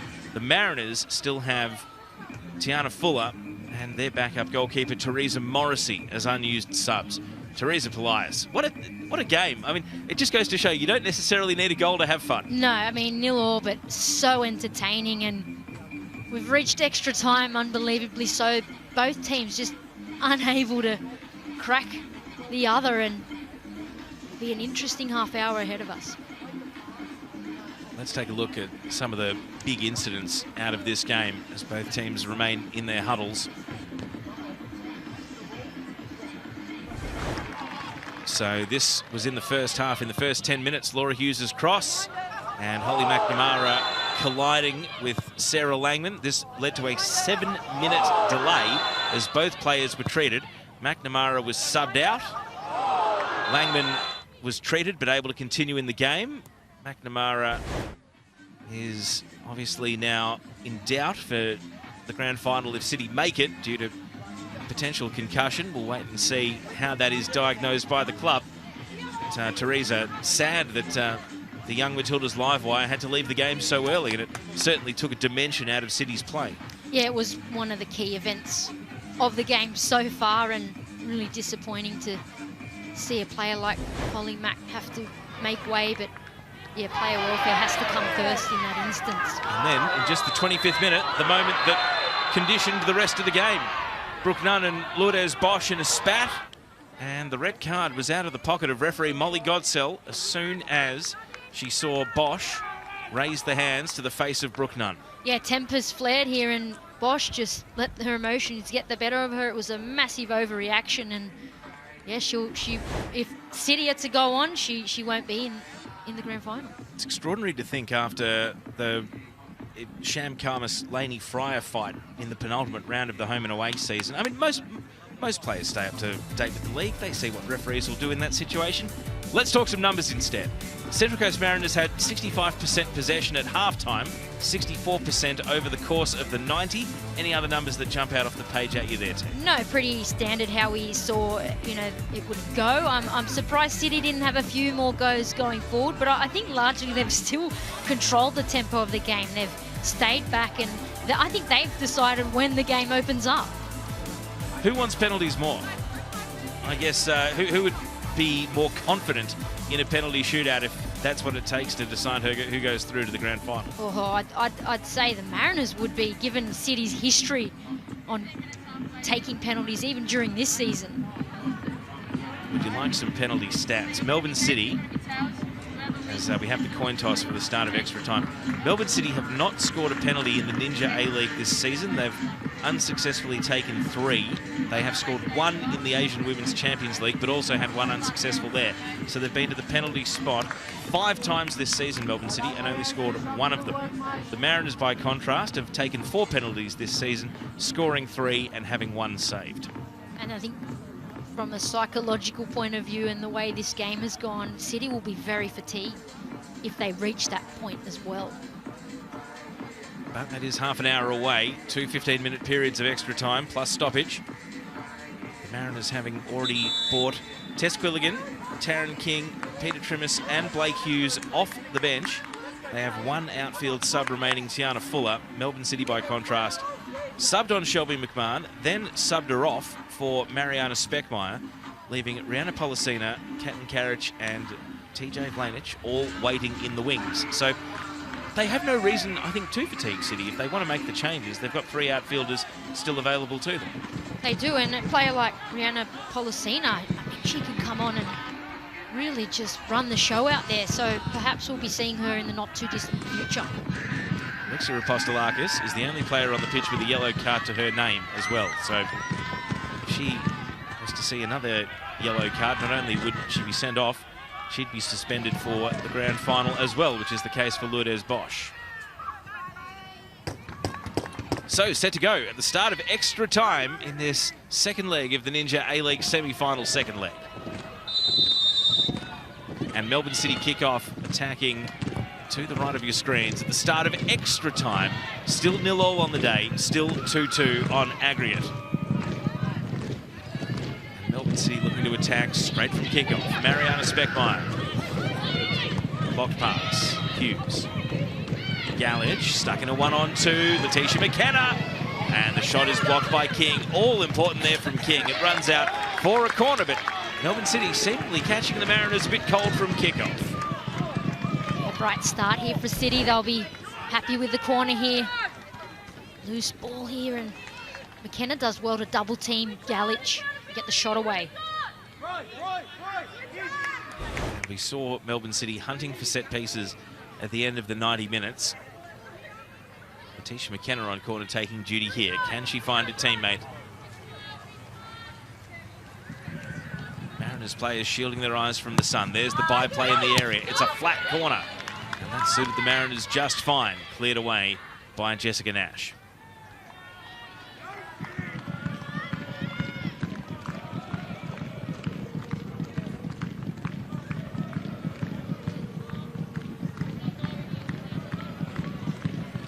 Rossbacken's throw in. Speckmeyer. Rossbacken. McKenna, you hear the teammates to each other, get a corner, get a corner. McKenna has the ball and plays it to Rossbacken. Rossbacken's cross. King. Martin contorting the body, trying to avoid conceding a corner kick. It was an improvised clearance that appears to have successfully done so. One team screaming for get a corner and the other is no corner, so Martin does well to avoid it there. Now lunging into an attempt to win a header. The ball continues to be trapped down in the corner. Rossbacken did exactly that, tried to win a corner, got a throw. Header spills into the box. Quilligan. Hughes back to goal, tries to loop it over the shoulder. And even though McKenna's chasing and trying to hook the ball back in, it does run beyond the line and out. But it's all Melbourne City for the first 2.5 minutes of extra time. Yeah, they've come out to their credit with a real bounce in their step, so some threatening signs to start extra time.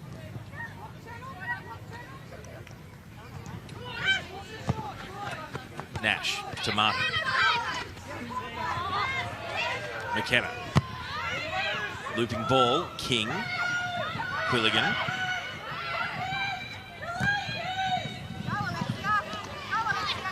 Tostalakis got first touch. Trimis making a contest. Henry.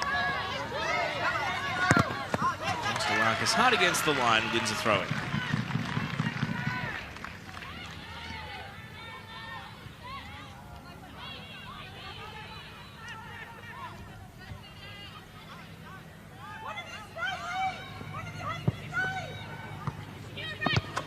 Ball down the line. Hughes had a few options, but to clear it again. Melbourne City have started the extra time period by controlling the territory. Trimis, well, this time the referee's whistle goes the Mariners' way, and this is perhaps their chance just to get something going at all. If you've only joined us during extra time or late in the game, that voice you can hear is Melbourne City backup goalkeeper, Matilda's icon, Melissa Barbieri, who's also one of the assistant coaches for Melbourne City. That voice carrying from the bench across the entire arena. Ball down the right-hand side. Pennock chasing, and in front of a big contingent of City fans, not able to keep it in. There's the City bench. Shelby McMahon, one of the players, subbed off. Michael Matriciani prowling the technical area. His support staff all seated there. They've got the tablet in front of them. No doubt watching the numbers roll in.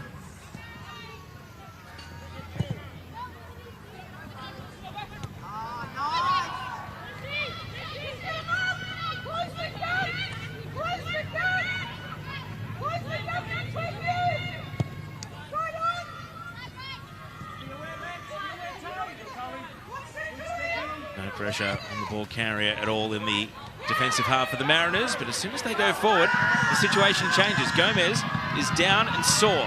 City can counter in the meantime. Speckmeyer deflected away. Nunn's got to go. To the shouts of her teammates saying put it out, and that's what Brooke Nunn does, because there's concern here for Izzy Gomez.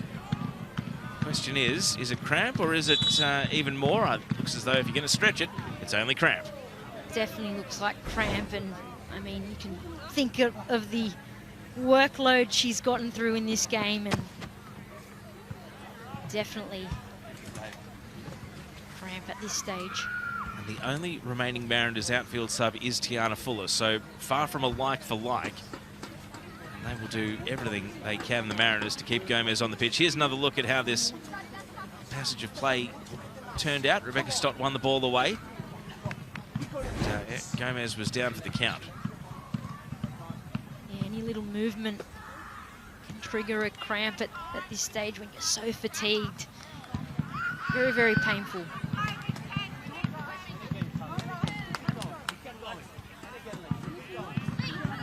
So only a handful of minutes into extra time. I don't think the Mariners would be too unhappy about this because they've definitely started extra time second best of the two teams. They certainly have, and I think that it'd be good for them to regroup where they can and chat about the way things are going and what they can do to swing the momentum in their favour. You can see Gomez with a still very heavily bandaged right knee. That knee injury that had her out from November the 23rd to the 16th of February means that today is only her 15th appearance of the season in what is the Mariners' 26th game. So good sportsmanship between Gomez and Rebecca Stott. They will resume hostilities, you imagine, as soon as Gomez runs back onto the pitch.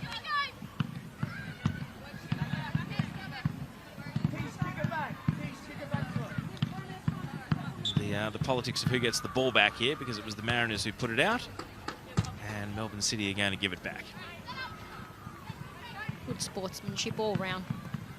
Given that this game was a bit of a powder keg in the first half, perhaps the fatigue has taken a bit of the spice out of it for both teams, but it's now live at the feet of Taryn King as the Mariners just trying to get a foothold in this extra time period, which Melbourne City has been the better team in so far.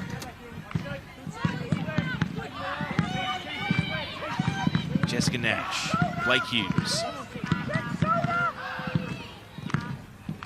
Hughes cross. It's going to slide off the head. Nunn with a volley. And it goes high and it was bending wide. Look, Nunn has been a regular target to be subbed off by M. Husband over the course of the season, but seemingly got enough in the legs to go the full 90 and beyond today. There's that opportunity from Nunn. Ball's bouncing high. It's always hard to get over it there, but I think her recent form, Teo's just been so good that she's got to stay out there. She's such a threat. Apostolakis. Hughes.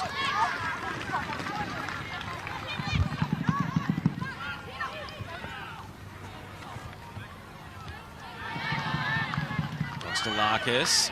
I think it's her turn to cramp. She looked like she was getting close to one at the end of regulation time.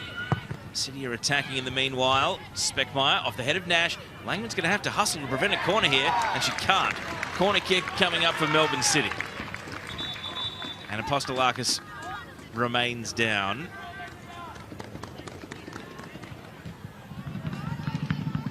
TJ Blanich getting a briefing, of course, a mainstay of Melbourne City's success on their entry to the old W League, part of the three-peat. But it's not Apostolakis she's coming on for. Apostolakis is back up and ready to continue. Blanich waits. Is the sun going through before the corner or not? That's the question. Substitution for Melbourne City. It is Apostolakis. So Apostolakis is off.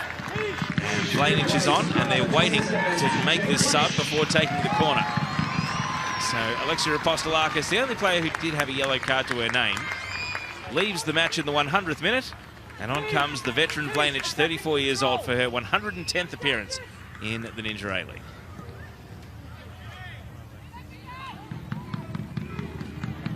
So an experienced player.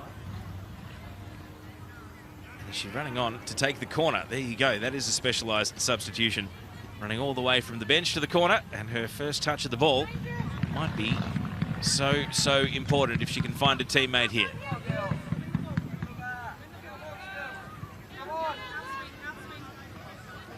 Blanich's corner. First head City, and it was Speckmeyer, and it was well wide. Speckmeyer Now got plenty of contact on that ball.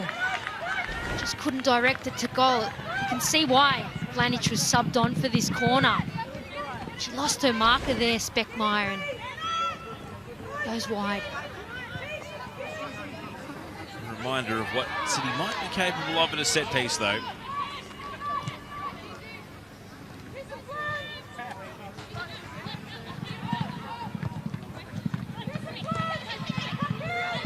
Hughes. The Mariners were reticent to move there because Gomez was tying up her shoelace. Now she's back up and involved in play.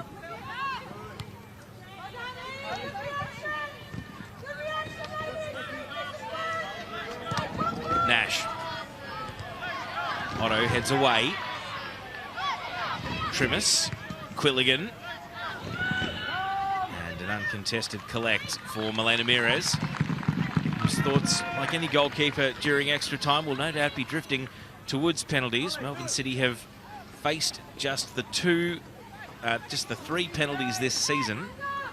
Mires saving against Tamiki Yallop early in the campaign of the Brisbane Roar. Long ball here from Mires. Speckmeyer, Langman comes out. Langman got the ball. And brave goalkeeping at the other end. Very brave. She had to be spot on there, Langman. It's a good challenge in the end on Speckmeyer. But Speckmeyer posing a threat here for Melbourne City, no doubt. Through comes Gomez. Gomez tailed back on target in the end. And Mires in good position to bat it down and hold on. Yeah, we know Gomez is very good at getting those strikes on goal. There's that challenge on Speckmeyer, and Gomez's strike on goal, which Mires had it covered once again. So end to end during this first half of extra time. We haven't seen a huge amount of end-to-end football in the game. It's often been a team in possession waiting for something they like to go and venture into, as opposed to a transitional game.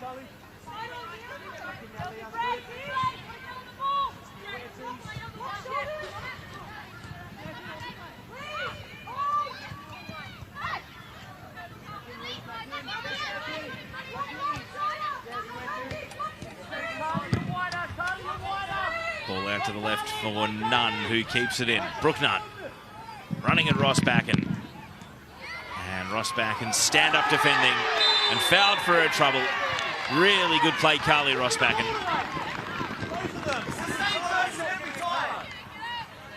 Bit of a war of words afterwards. Seems to be the case when Brooke Nunn's involved, but Rossbacken's been immense today. One-on-one battle there, and does really well to stay on her feet, and certainly wins the foul here off Nunn. There's the aftermath. 24th appearance of the season for Rossbacken. We know she's had such injury issues in the last 3 years. Martin firmly hit back pass. Langman takes the sting out of it and then clears into a contest though. Trimis has done well for the Mariners. Taking on the more senior Vlanich, and the home fans appreciate the work of Vlanich, but she can't keep it in to the advantage of Briley Henry, and just like that, we're into the last minute of the first half of extra time. There is stoppage in extra time, so we'll find out if the fourth official is going to tack on anything more. Galich.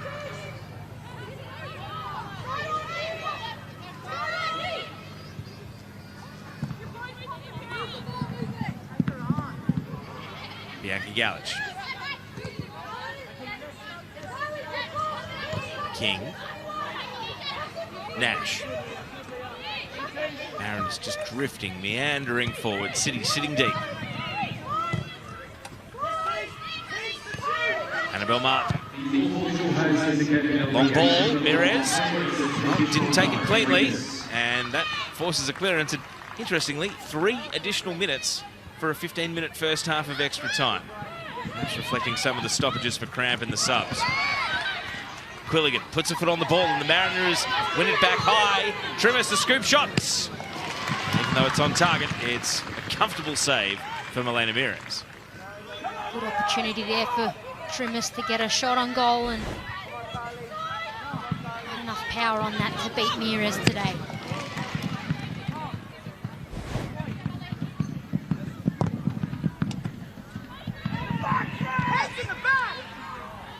Long clearance from Mires. Speckmeyer blowing up, asking the referee for a foul, but Molly Godsell not forthcoming. Georgia Ghirardello engaging Michael Matriciani on the sideline.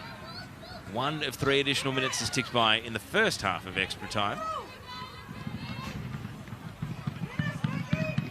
It adds up because you think 8 minutes first half stoppage time, 4 minutes in the second, 3 minutes now in extra time. It makes for a long day. Mental fatigue, even if you're not running and moving that whole time, the mental fatigue is huge. Absolutely, Teo, and mental, physical, and then to think penalties could happen after this, and the amount of energy you put into that as well.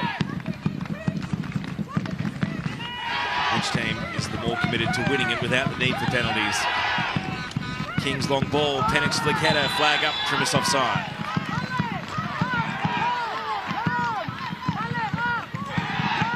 Lauren Hargrave, the assistant referee, over on the outer side.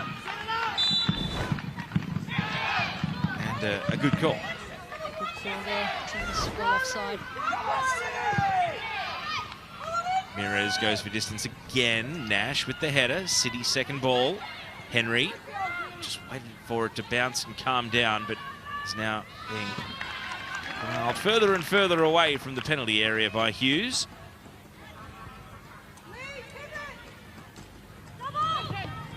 Speckmeyer trying to spin away from Nash, and the decision goes the Mariners' way, and Speckmeyer, who's not happy with the call, and continues her dialogue with the referee. Here is the challenge between her and Hughes. I think she did catch Hughes after her slip there. So seconds of this first half of extra time remaining.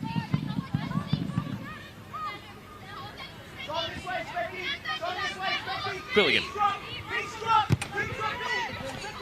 Annabelle Martin, first time ball. Stott. Oh, it slides off the feet of Davidson to Nunn. Now Gomez. Flick from Galich. And Taylor Otto dealt with it. And that takes us to half-time and extra time. The quick change of ends. And we are now 15 minutes plus stoppage time away from a penalty shootout, determining who will go through to face Melbourne Victory in the Ninja A-League Grand Final. Melbourne City were definitely improved in that first half of extra time. They've been down to 10 players since the 25th minute, and the Mariners attacking was certainly curtailed. It remains Melbourne City 0, Central Coast Mariners 0, 2-2 on aggregate. Teresa Polias, we're no closer to finding a goal, and you'd start to think that 0-0 is looming as the most likely outcome from here, unless the Mariners dare. And I have to ask, is Tiana Fuller going to feature in this game if we've waited until now for her to come on? I mean, what better time to unleash her, Teo? Fatigue, physical and mental set in. We know she can come on and score whenever. So that's a great little option there for M. Husband. Melbourne City's bench, they still have Rihanna Policina and Caitlin Carriage as well, but it's extraordinary to think Policina has the second most assists of any player in the entire league, and she's done that in about half the game time of minutes available this season. She remains on the bench, and Tiana Fuller with 6 goals to her name remains on the bench. Yeah, surprised to see Policina still on the bench in a game that City haven't dominated possession. Wouldn't a player like her be so vital out there at the moment? But perhaps maybe if they're thinking penalties, Teo, maybe that's the thought there. Sarah Langman, who had a blood nose as a result of that head clash with Holly McNamara right back at the beginning of the first half, continuing to receive treatment for that. Of course, when these teams met on New Year's Eve in Gosford, Melbourne City had 2 penalties in that game, both of them won by Holly McNamara. Sarah Langman saved the first one from Rihanna Policina, and then Mariana Speckmeyer missed the second one by shooting wide. dare I give you a stat, the last 5 players to take a penalty against the Central Coast Mariners, dating back to last season, have been unsuccessful. That's something to consider when you've got the prospect of a shootout coming up. But there's still 15 minutes of open play to try and find a goal, to try and find a winner.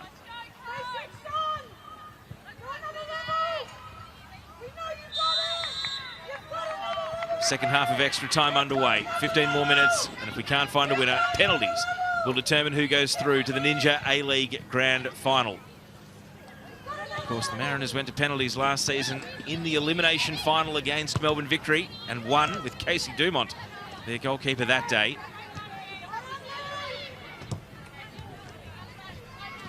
But how the Mariners would love to score and win it without the need for a shootout.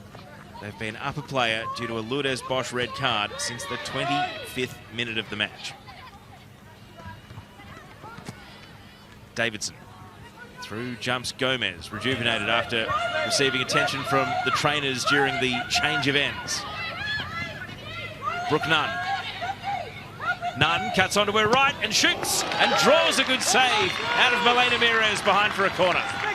Great start from the Mariners. Straightforward.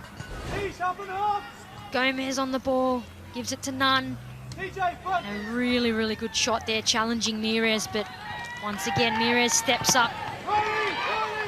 Concedes the corner there.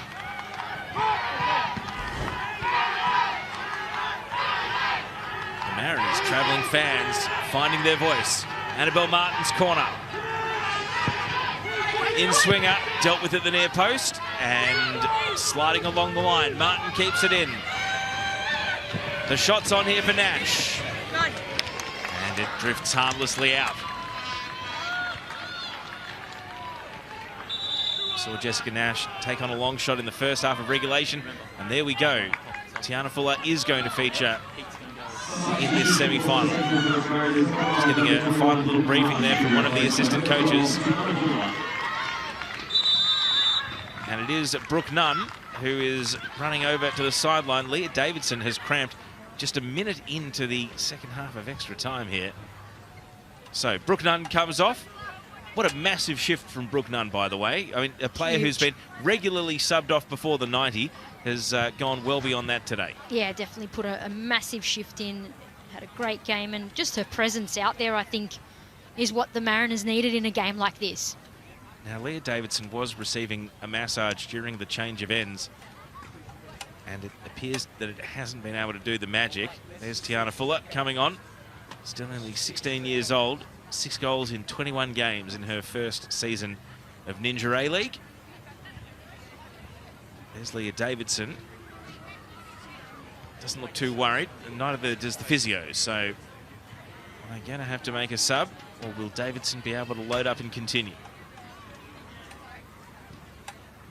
Smiling and laughing, which is a good sign. Yeah, I'd say she wouldn't go back on, but if she did have to be subbed, got options in Policina. I think they're calling for the sub. And Melbourne City do not want to restart play, playing 9 versus 11. So Leah Davidson's game is over, and Caitlin Carriage is coming on. Carriage, who has appeared in just 2 matches this season as a stoppage time substitute, the 19-year-old. She did come off the bench in last season's grand final as Melbourne City were chasing the game, but she has been significantly limited in game time this season. Hasn't even taken the field since the 30th of November. So what an environment for the 19-year-old to be thrown into here. She does have 26 career games and 2 career goals. So she has shown that she's a good player in the Ninja A-League, but it's a very hard City team to get game time in. It certainly is, and this is her opportunity to come on and make things happen, get her name out there. And immediately wins a foul. So Carriage, who has been starved for opportunity this season, straight into the game. Really using the physical presence there, does very well to win that foul. Carriage is nominally an attacker, so it's definitely not a like-for-like change for Leah Davidson. It might lead to a bit of positional shuffling in midfield too. But here's the resulting free kick. TJ Vlanich. Lands it at the edge of the box. Karich's flick header on. Making an impact straight away. Trimis. Gomez. Oh, shallow back pass, but Otto can't get there before Nash. Now centre of defence. The Mariners. Decision time for Taryn King.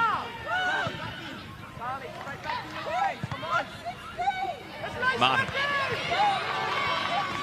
Here's Fuller. First involvement off the bench for the youngster. Tiana Fuller has her pass blocked. It nearly deflected kindly.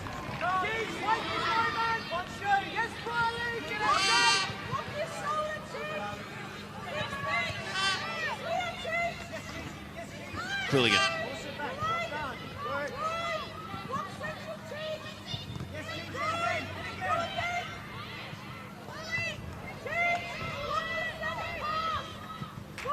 The Mariners happy to keep it slow and patient. Nash. Quilligan. Diagonal cross. Fuller. Got a header on it. An attacking involvement for Tiana Fuller, but not able to bring her teammates along for the ride. Good ball in from Quilligan. Gets over Rostbacken, and not enough power there for Fuller to direct that on goal with any force. High bouncing ball. King over the shoulder. Loose touch from Gomez. Presents the ball to Briley Henry. She's got too many Mariners to deal with. Trimis. Great touch to Gomez. And now Peter Trimis is away down the right. Once on in the middle for the Mariners, though. Peter Trimis bides her time. And at the edge of the box is well defended by TJ Vlanich. Blake Hughes waited to see if there was backspin. Now brings the ball under control. Hughes launches across, but straight to Speckmeyer of Melbourne City. King. Gomez. Nash, incisive pass. Quilligan keeps it moving. Trimis keeps her feet. The ball went out. And the whistle says as much. Mariners will put that on the ground for a goal kick. Yeah, ball definitely went over the line there, but a couple good positive moves forward from the Mariners. Yeah, good camera work and good refereeing. Well, Peter Trimis versus TJ Vlanich is the new battle, the new duel within this broader battle that's roamed over 113 minutes. Galich commits the foul on Hughes.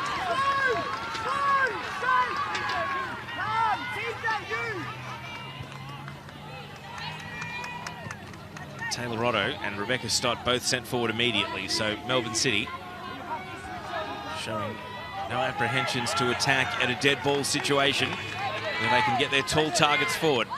And again, the left foot of TJ Vlanich could be all important. And it's barely 10 metres inside the attacking half. And Vlanich is going to launch it long. Drops it at the penalty spot and headed away by Nash, uncontested in the end. Otto ended up on the ground in all of the byplay. Stop. Otto stayed forward.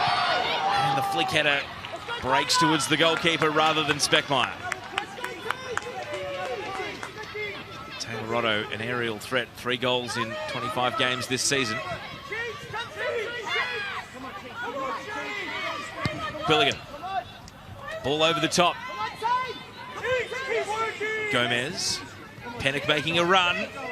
Pennock in space. Pennock's cross is blocked out for a corner.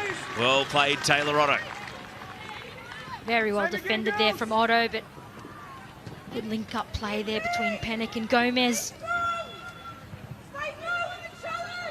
Now Otto's thoughts turn to defending. Players still shielding their eyes from the sun. For those of you watching overseas, 4:35 p.m. Melbourne time. And the setting sun, an obstacle for many. Corner kick coming up for the Mariners. Martin. Mirez with a strong hand bats it away. And found the captain in Rebecca Stott. Mariners win the ball back through Galich. Hunting for a corner, but it's a goal kick.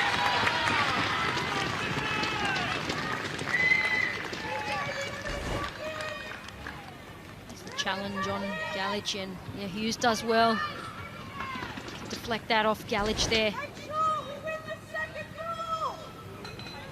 Elena Mires taking plenty of time over this goal kick.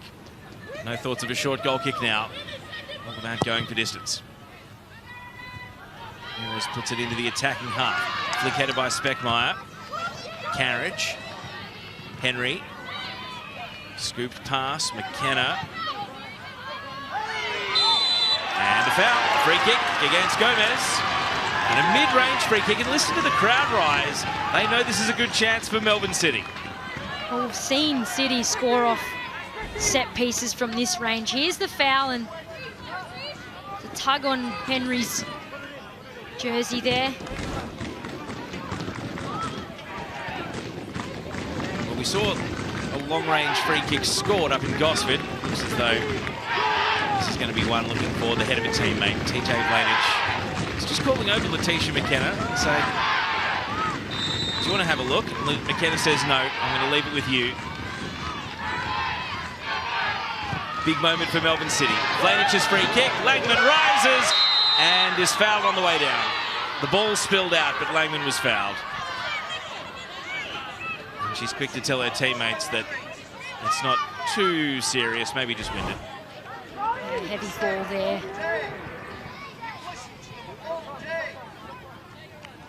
Taylor Otto, the player, running into Sarah Langman's landing space.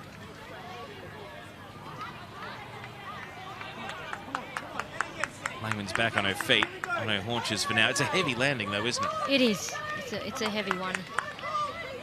Brave goalkeeping once again. Both goalkeepers have been outstanding in today's match. Still see a bit of a patch over the nose from that first half collision for Sarah Langman.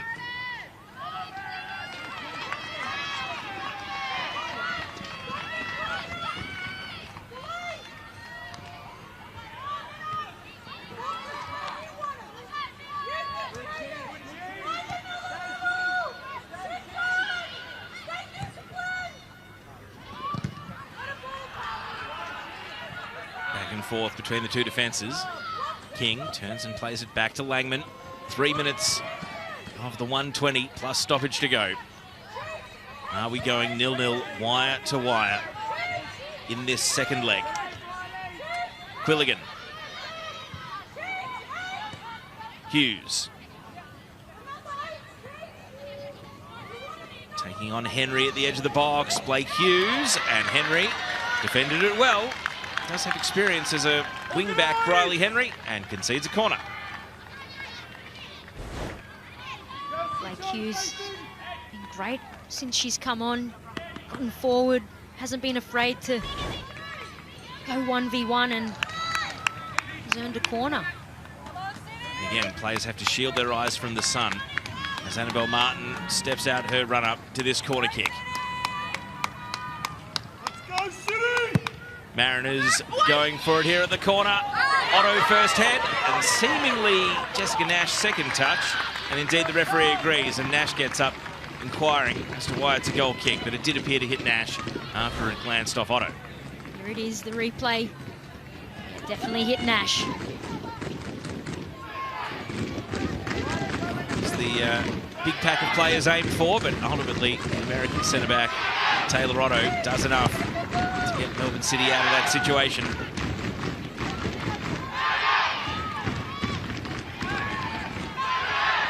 And now a long shot, which is blocked immediately. Laura Hughes was going for it from distance.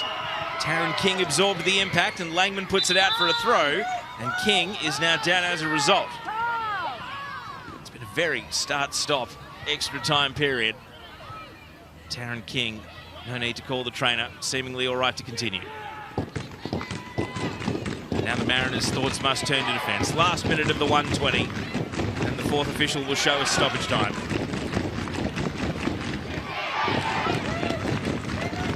Ross Backen's throw. Speckmeyer. Down in the corner. Players battling over the ball.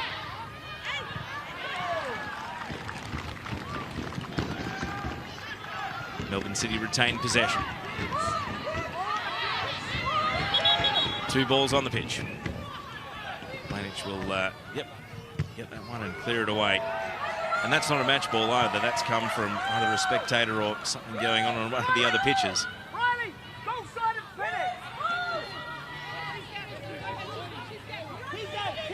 Ross Backen's throw. Carriage. McKenna. So the 120 is up, but there's going to be 3 additional minutes. Again, reflecting just how start-stop this extra time period has been. City looking for one chance. At the edge of the box, a shallow back pass, and cleared away by Lakeman. Heart rate's through the roof for the Mariners, but they clear it away. And now at the other end, it is slung down the other end. Gomez, was she onside?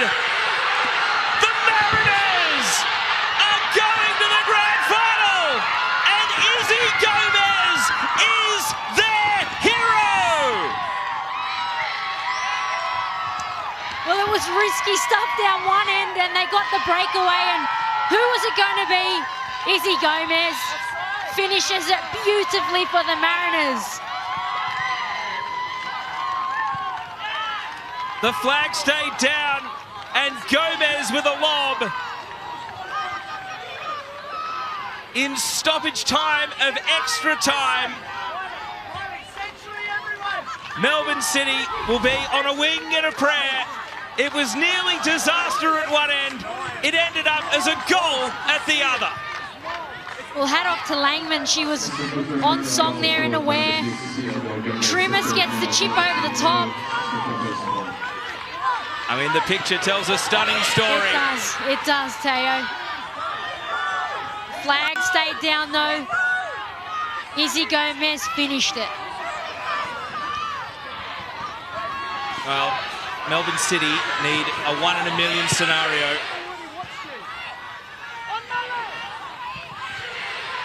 Izzy Gomez put it in the net, her 6th of the season in just 15 games. The whistle goes, and it's going to be a retake of kickoff. Look at the setup. Melbourne City have got players ready to explode. Is it going to be 24 and out? It's the last 30 or so seconds of additional time. The referee might tack a bit more on for the goal celebration.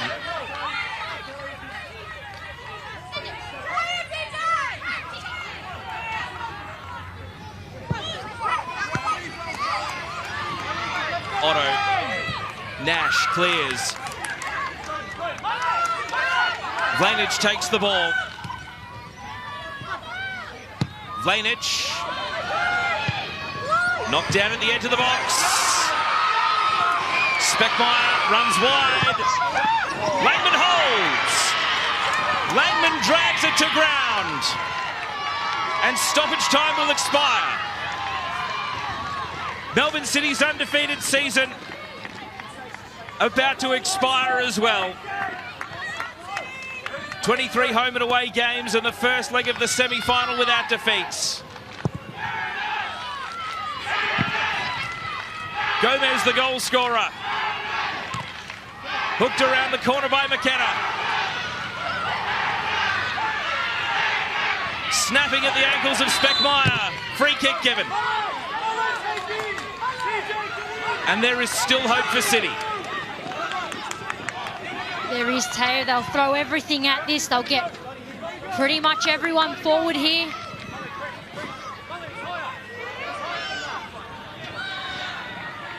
Mirez will take the restart. We're well beyond the 3 additional minutes. At the edge of the box, it falls. Cleared by Annabelle Martin. And eventually it bounces out inside City's defensive half. Back to Mirez. Gomez got a foot in. Galich. Plays it through the left. Peter Trimis. Trimis. Block shot. Mariners down the right end as far as they're concerned. Quilligan says, no more attacking, down to the corner. It's got Ross back in there with her. But that'll be a Mariners throw in.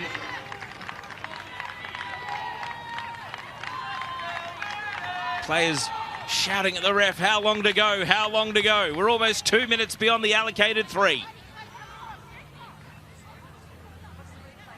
Annabelle Martin down in the corner with Quilligan. The whistle goes! Central Coast Mariners are going to the Ninja A-League Grand Final. They have toppled Melbourne City at the penultimate hurdle and pulled off one of the biggest upsets in competition history.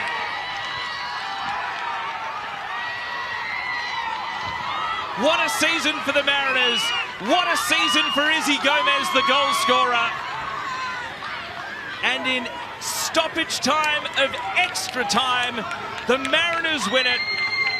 And they win it without the need for penalty kicks. And Melbourne City will be left shell-shocked. And the aftermath of this one will be truly extraordinary. Former Matilda Teresa Polias, it's going to be disbelief around the league. It is, it's shock, Teo. It's incredible stuff, what we've witnessed here today. And like you said, one of the most notable upsets ever. And now a ward of words is ensuing. You just hope cool heads prevail. Melbourne City, though, they still have the Asian Women's Champions League to think about. But you can see they are hurting in defeat out there. Michael Matriciani was shown a yellow in that aftermath. Match Commissioner Adam Mark is just keeping an eye on everything at close range. I think the referees are eventually going to congregate and leave this match. Drama is high, though, at the end of the game. It is, and worth talking about at some point, whether it was offside or not, and I think there are some heated exchanges happening out there, but the whistle wasn't blown, and you play the whistle. And that's what Izzy Gomez did, and she finished the chance. Well, Taryn King and Michael Matriciani continue to talk. Melbourne City won't believe what's happened here. 24 games undefeated, and they lose at the penultimate hurdle. There will be no redemption for last year's grand final defeat. And their wait for an A-League Women's Championship now dates back to 2020. Full time, Melbourne City 0, Central Coast Mariners 1. The Central Coast Mariners win 3-2 on aggregate. It's going to be one of the most talked about games in the history of this competition. It really is, Teo. It was incredible from start to finish. And I think, like you said, everyone's in shock. Let's just make sure it was real. Let's watch some of these highlights back. So, extra time. Melbourne City started extra time stronger. Mariana Speckmeyer was making a presence, had that header just wide. Then we saw Izzy Gomez here, pushed into a more attacking role by the substitution of Tess Quilligan, which was great coaching by M. Husband. Oh, fantastic. Really good changes from M. Husband, which, you know, really solidified things for the Mariners. And I thought the change of Speckmeyer for City, I thought her coming on changed things for City. So Peter Trimmis with that attempt there. Brooke Nunn was subbed off during extra time, but drew a really good stop out of Milena Mires here. And so that was a good save from Mires to keep the scores at 0-0. Now, this back pass here from Jessica Nash, hair-raising. Letitia McKenna nearly in on Sarah Langman, and then in the ensuing passage of play. Now, what we can't see is Briley Henry. Yeah, no, we can see her there. Gee, the Melbourne City team, when they see this footage, they're going to have some pretty serious questions. But the Mariners, from that angle, for sure. But the Mariners score, and they are through to the grand final as a result. I mean, it's close. This angle, yeah, it shows, it seems she was off, but you look at it side on and maybe not. So that was the match-winning goal for Izzy Gomez in the first minute of additional time at the end of 120. And the Central Coast Mariners become the first team to beat Melbourne City in more than a calendar year, and the first team to beat them this season, breaking and ending the league undefeated streak record in the history of the competition. And we have full time here, the Mariners exploding off the bench in celebration. And it was their match-winning hero, Izzy Gomez, at the heart of it. What an extraordinary finish to the game, and we are delighted to say the hero of the game, Izzy Gomez, has joined us now. Izzy, what an incredible end to the game. Can you believe it's real? You're into the grand final. Yeah, honestly, words can't describe how we're feeling right now. It was an interesting game. You know, they had a player sent off, so we weren't really expecting that to happen. And for us to have most of the ball was honestly, was good to do as well. And yeah, for me to score, couldn't explain it. So I'm so grateful to be playing with these girls. We noticed when Quilligan was subbed on, you were released to play a more attacking role, and you've taken that on so well this season. Talk us through the match-winning goal and how you saw that unfold. I wish I could remember what happened, but honestly, I can't really remember. But for me I saw Miras was out of goal, so yeah, chipped her and yeah, Izzy, super happy. Izzy, you got through so much work in that game. You went down with a bit of cramp. How on earth did you recuperate to dash forward and finish that amazing strike? Yeah, well, that's not new to me. Cramps is always a big thing for me. So for me, Em told me if I could keep going, and I was like, yeah, I'm staying on the field, I'm keep going, and yeah, to get the goal as well was, yeah, a great thing. And I've got to ask you about Sarah Langman in goals. I mean, what a shift she put in. She cleared that ball to you, out of danger, and then saved, you know, opportunities after that. Tell us what it's like playing with her. Yeah, Sarah, experienced player. I love playing with her.